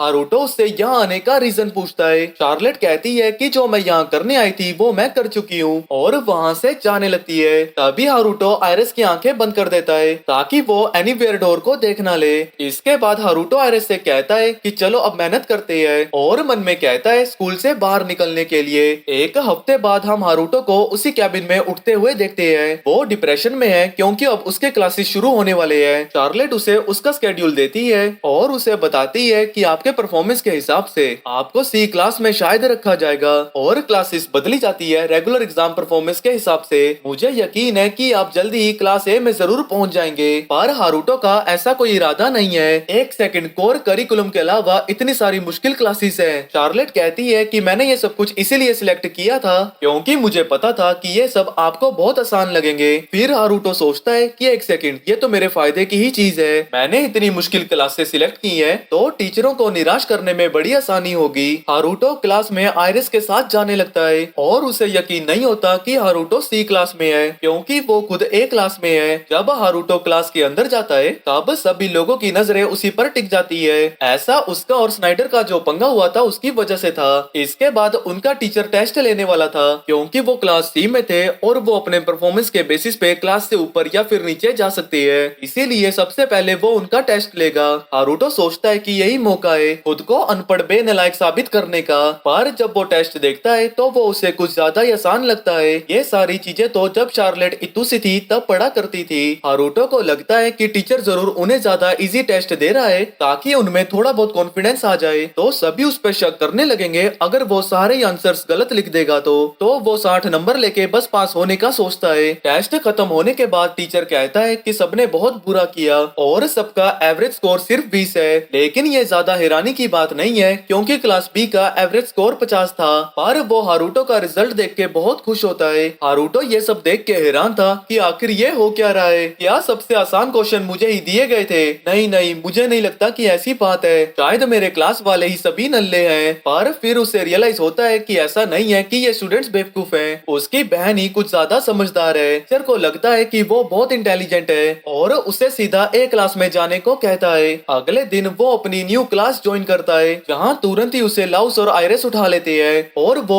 इस बात पे लड़ने लगते हैं कि उसके साथ कौन बैठेगा। लेकिन ये देखकर टीचर उन्हें डांट लगा देती है। वो कहती है कि तुम तीनों सिर्फ फर्स्ट ईयर में हो और तुमने मेरी एडवांस्ड क्लास ज्वाइन करी, और तुम में इतनी हिम्मत है कि तुम मेरे सामने बैठ के बात करोगे। अगर मेरे सवालों का जवाब नहीं दे पाए तो मैं इसी वक्त तुम्हें बाहर निकाल दूंगी। हारूटो, जेनफेस और आयरिस फिलिया, मैंने सुना है कि तुमने उस टिंगू चश्मिश की क्लास ज्वाइन की है। हारूटो पूछता है कि हाँ, क्या हुआ? अच्छा बेटे, तुम दोनों की खातिरदारी तो मैं अलग से करूंगी। टीचर खुद को ओराटोरिया के नाम से इंट्रोड्यूस करती है और वो सभी को एलिमेंटल थ्योरी पढ़ाना शुरू करती है। वो डेमोन्स्ट्रेशन के लिए आयरिस को आगे बुलाती है और हम देखते हैं कि आयरिस के पास सभी एलिमेंट्स हैं और वो कहती है कि ये बहुत बुरी बात है कि तुम्हारा माना लेवल सिर्फ 5 है, और वो उसी वक्त उसे अपनी लैब ज्वाइन करने को कहती है। लेकिन आयरिस मना करके पीछे आ जाती है। ओराटोरिया सबको बताती है कि सबके पास एक मेन एलिमेंट होता है और बाकी सभी एलिमेंट सब एलिमेंट्स कहे जाते हैं। अगर मेन एलिमेंट को 100% कहा जाए तो बाकी सभी एलिमेंट्स को कितने परसेंटेज से नापेंगे,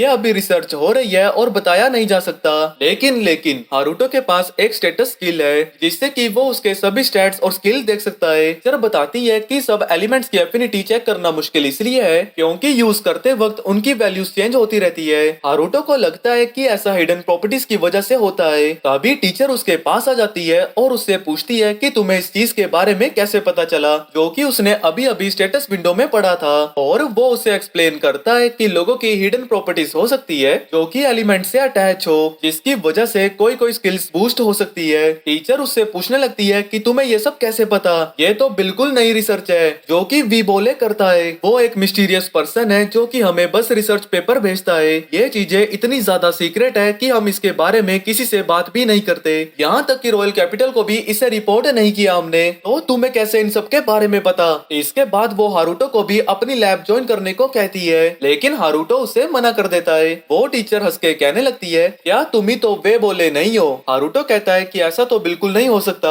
और वो सोचने लगता है कि आखिर ऐसा नाम किसने रखा होगा। फिर उसे अपनी बहन का नाम याद आता है जिसने कि शायद व्हाइट आउल करके वी बुले रख दिया। इसके बाद हारुतो और आइरिस लैब ज्वाइन करने के लिए प्रोफेसर के पास आते हैं। ये सुन के प्रोफेसर और वोल्कस बहुत खुश होते हैं और वो दोनों पार्टी करने के लिए वहाँ से चले जाते हैं। इसके बाद हारुतो और आइरिस एक जगह बैठे थे। वो असल में हारुतो नहीं बल्कि हारुतो का क्लोन था। क्लोन वहाँ से चुपके से जाने वाला था, लेकिन तभी उसे पोलकोस के चिल्लाने की आवाज आती है और वहाँ वो देखता है कि वहाँ स्नाइडर को बांध के रखा हुआ था। प्रोफेसर कहती है कि अरे हाँ, ये तो कल आया था, पर मैं तो इसके बारे में भूल ही चुकी थी। इस पे किसी ने कोई स्पेल कास्ट किया था और ये मेरी मदद के लिए आया था। से लगता है कि ये परफेक्ट चांस है एंशिएंट मैजिक के ऊपर रिसर्च करने का, क्योंकि उसके शोल्डर के ऊपर किसी तरह का बैरियर मैजिक किया हुआ है। बैरियर मैजिक किसी भी मॉडर्न मैजिक से अलग है क्योंकि उसे लगातार माना से सप्लाई करने की जरूरत नहीं पड़ती। और वो कहती है कि अगर स्नाइडल के ऊपर मॉडर्न मैजिक किया गया होता तो वो आधे दिन में ही खत्म हो जाता, क्योंकि माना उस पर सप्लाई नहीं करता। पर इस मैजिक को किए हुए 2 दिन हो चुके हैं, का मतलब कि इसके ऊपर एंशिएंट मैजिक का यूज किया गया है। ये सुन के आइरिस हैरान हो जाती है और कहती है कि आप कहना चाहती हैं कि इस मॉडर्न टाइम में भी कोई एंशिएंट मैजिक यूज कर रहा है। इसके बाद टेरेटा स्नाइडर के थप्पड़ पे थप्पड़ लगाने लगती है, एक और लगाती है, 2 थप्पड़ और लगाती है। वो थप्पड़ लगाती ही जाती है और इसके थप्पड़ लगने ही चाहिए, और वो लगाती है ताकि वो पता लगा सके कि आखिर इसके ऊपर ये स्पेल किसने कास्ट किया है। लेकिन स्नाइडर उन्हें ज्यादा चीजें नहीं बताता, पर वो इतना बताता है कि उसने काले कपड़े पहने हुए थे। ये सुन के टेरेटा समझ आती है कि वो ब्लैक नाइट है। वो हारुतो से पूछती है कि क्या तुम उस हीरो के बारे में जानते हो जो कि कुछ साल पहले बॉर्डर के पास अपीयर हुआ था? हारुतो कहता है कि नहीं, जिसके बाद टोरेटा कहती है वो हमेशा से ही बॉर्डर के आसपास ही रहता था, लेकिन जब से हारुतो यहाँ आया है वो यहाँ भी दिखाई देने लगा है। इसके बाद वो हारुतो का पकड़ लेती है और कहने लगती है कि आखिर तुम क्या छुपा रहे हो? क्या तुम्हारे पास एंशिएंट मैजिक है? मुझे सिखाओ, प्लीज मुझे सिखाओ। लेकिन तभी वहाँ असली हारुतो ब्लैक नाइट के रूप में पहुँच जाता है। वो कहता है कि उसका हारुतो के साथ कोई लेना देना नहीं है और वो बस कैपिटल में बुराई का खात्मा करने आया है। टेरेटा उससे मिलके बहुत एक्साइटेड है और उसे लगता है कि उसने स्नाइडर को इसीलिए पनिश किया क्योंकि वो एक अजीब से कल्ट का पार्ट है। पर हारुतो को ये सुन के हैरानी होती है कि ऐसी ऑर्गेनाइजेशन सच में एग्जिस्ट करती है, तो वो एक्टिंग करने लगता है कि उसे ये सब कुछ पहले से ही पता था। और वो स्नाइडर से कहता है कि तुम हारुतो के साथ अपने डुअल को कैंसिल कर दो तो मैं तुम्हें कल सुबह तक फ्री कर दूंगा। ना चाहते हुए भी स्नाइडर मान जाता है और हारुतो वहाँ से जाने ही वाला था कि तभी टेरेटा उसे पकड़ लेती है। टेरेटा कहती है कि मैं तुम्हें तब तक यहाँ से नहीं जाने दूंगी जब तक कि तुम बस मेरे 370 क्वेश्चन का जवाब नहीं दे देते। लेकिन हारुतो आसानी से उस मैजिक से निकल आता है। उल्टा टेरेटा को ही अपने बैरियर मैजिक से पकड़ लेता है। पॉल कोस्टो टेरेटा को उससे माफी मांगने को कहता है, लेकिन वो उसके मैजिक में कुछ ज्यादा ही इंटरेस्टेड है। लेकिन तभी अचानक से उसे सुसु लग जाती है और वो उससे विनती करने लगती है कि वो उसको फ्री कर दे। साथ ही में प्रॉमिस करती है कि वो उसे दोबारा परेशान नहीं करेगी। इसके बाद रात को उन सभी की वेलकम पार्टी जारी रहती है। वो उन सभी को अल्कोहल दे देती है जिसकी वजह से आइरिस को नशा चढ़ जाता है। वो हारुतो को भी पिलाना चाहती थी, लेकिन उसका कप भरने के बाद वो खुद ही उसे पी लेती है। इसके बाद अचानक से ही वो उसका शुक्रिया अदा करती है कि वो उसका दोस्त बना और उसके साथ ये लैब ज्वाइन की और फिर उसकी गोदी में सो भी जाती है। अब यहाँ टेरेटा को भी चढ़ चुकी है और वो हारुतो से पूछती है कि क्या वो जानता है कि आइरिस एंशिएंट मैजिक में इंटरेस्टेड क्यों है, पर क्लोन कहता है कि नहीं। तब टेरेटा कहती है कि असेसमेंट के दौरान पता चला कि इसके पास सारे एलिमेंट्स हैं, ये होना काफी रेयर है, पर इसका लेवल सिर्फ 5 है। शायद तभी ये एंशिएंट मैजिक के बारे में जानना चाहती है। इसे लगता है कि शायद एंशिएंट मैजिक में कोई तरीका मिल जाए जिससे कि वो अपना लेवल बढ़ा सके, क्योंकि ऐसा कहा जाता है कि उस समय के लोगों के लेवल मैक्सिमम 100 हुआ करते थे।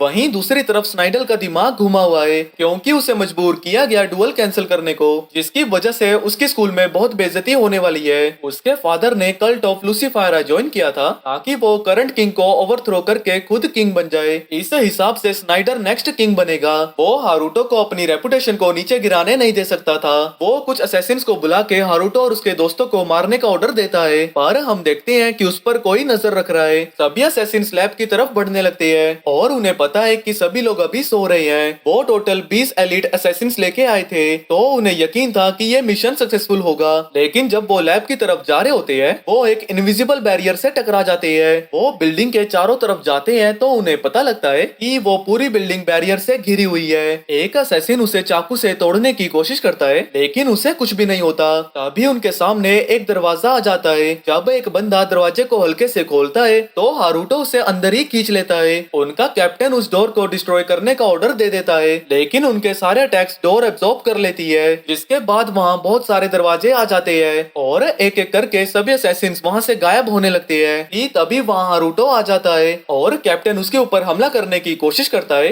पर वो हारुतो के बैरियर से एक ही जगह अटक जाता है। इसके बाद हारुतो सभी असैसिन्स को स्नाइडर के पास लेके जाता है और पूछता है कि इन्हें तुमने ही ऑर्डर्स दिए थे ना, लेकिन स्नाइडर कहता है कि वो तो इन सभी को जानता भी नहीं। तो हारुतो उसे रिकॉर्डिंग शो करता है जब वो उन्हें ऑर्डर दे रहा था। स्नाइडर कहता है कि ये कैसा स्पेल है जिसमें मैं पास्ट देख सकता हूँ। इसके बाद हारुतो उसे फिर से पनिश करने वाला था, लेकिन उसी वक्त स्नाइडर अपने अंदर कुछ इंजेक्ट कर लेता है, जिसकी वजह से वो एक मॉन्स्टर में बदल जाता है और हारुतो को एक ही मुक्के में मेंशन के बाहर फेंक देता है। तभी हारुतो को शार्लेट का कॉल आता है। वो कहती है कि उसने सेंस किया था कि हारुतो कुछ कर रहा है। हारुतो कहता है कि वो अभी एक मिस्टीरियस मॉन्स्टर से लड़ रहा है, जिसे कि किसी ऑर्गेनाइजेशन ने एक्सपेरिमेंट करके ह्यूमन से मॉन्स्टर बनाया है। शार्लेट को उसके लिए बुरा लगता है और वो हारुतो को उसे बचाने को कहती है। हारुतो भी सोचता है कि अब तो शार्लेट के लिए करना ही पड़ेगा। इसके बाद हारुतो उसके सभी अटैक्स को डॉज करने लगता है और उसके अटैक से उसे पता लगता है कि ये मॉन्स्टर गिगान से भी ज्यादा स्ट्रॉन्ग है। और जब हारुतो उस पर हमला करता है, वो मॉन्स्टर उसे ही दबा देता है। हारुतो अपने बैरियर मैजिक से खुद को बचा लेता है और उसके हाथों को एक ही जगह जकड़ लेता है, लेकिन वो खुद को फ्री करने के चक्कर में अपने हाथों को ही उखाड़ देता है और उसके दोनों हाथ उसी वक्त रीजनरेट हो जाते हैं। हारुतो को समझ में नहीं आ रहा था कि आखिर वो करे क्या, लेकिन तभी शार्लेट उसे बताती है कि जब उसने अपने हाथों को दोबारा उगाया तब उसका साइज छोटा हो गया। तो हारुतो को लगता है कि वो इसके साइज को काट के स्नाइडर को अपने पुराने रूप में वापस ला सकता है। तो हारुतो एक नई टेक्निक का यूज करता है और वो आसमान में बहुत सारी तलवारें बना देता है। शार्लेट ये सब देख के बहुत एक्साइटेड है। इसके बाद हारुतो स्नाइडर पे अपनी सारी तलवारों से हमला कर देता है, जिससे उसका बड़ा सा शरीर धीरे धीरे कटता जाता है और स्नाइडर अपने असली रूप में वापस आ जाता है। हारुतो उससे कुछ बात करने ही वाला था कि स्नाइडर टार्जन बन के वहाँ से भाग जाता है। क्लोन उठता है और सोचता है कि पार्टी तो सच में फन थी। ताबा हारुतो से चिढ़ाता है कि उसे सही में इन सब चीजों में मजा आने लगा है, पर क्लोन कहता है कि ये तो उनकी पुरानी जिंदगी से काफी बेहतर है। हारुतो भी उसकी इस बात से एग्री करता है, क्योंकि वो अब तक जिन सभी से मिले हैं वो सभी बहुत ही अच्छे हैं। अगले दिन हम फ्ले और लीजा को देखते हैं, जो कि कैपिटल में इंफॉर्मेशन इकट्ठा कर रहे हैं। तभी उन्हें टर्की लड़के मिलते हैं जो कि कहते हैं कि वो उनकी मदद करेंगे।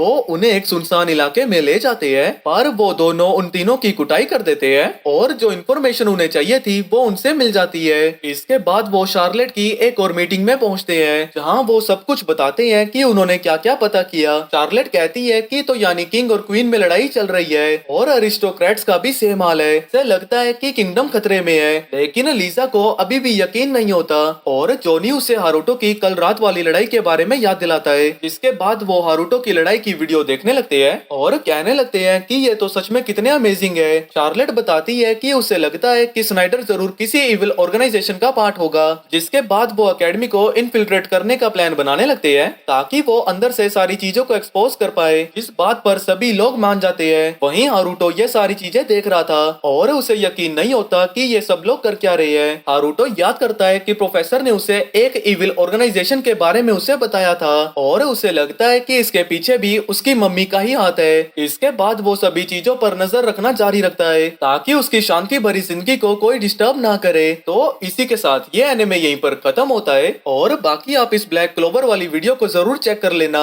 क्योंकि हम ये सीरीज वापस से कंटिन्यू करने वाले हैं। तो ऐसे ही मजेदार वीडियो को देखने के लिए चैनल को सब्सक्राइब जरूर करना।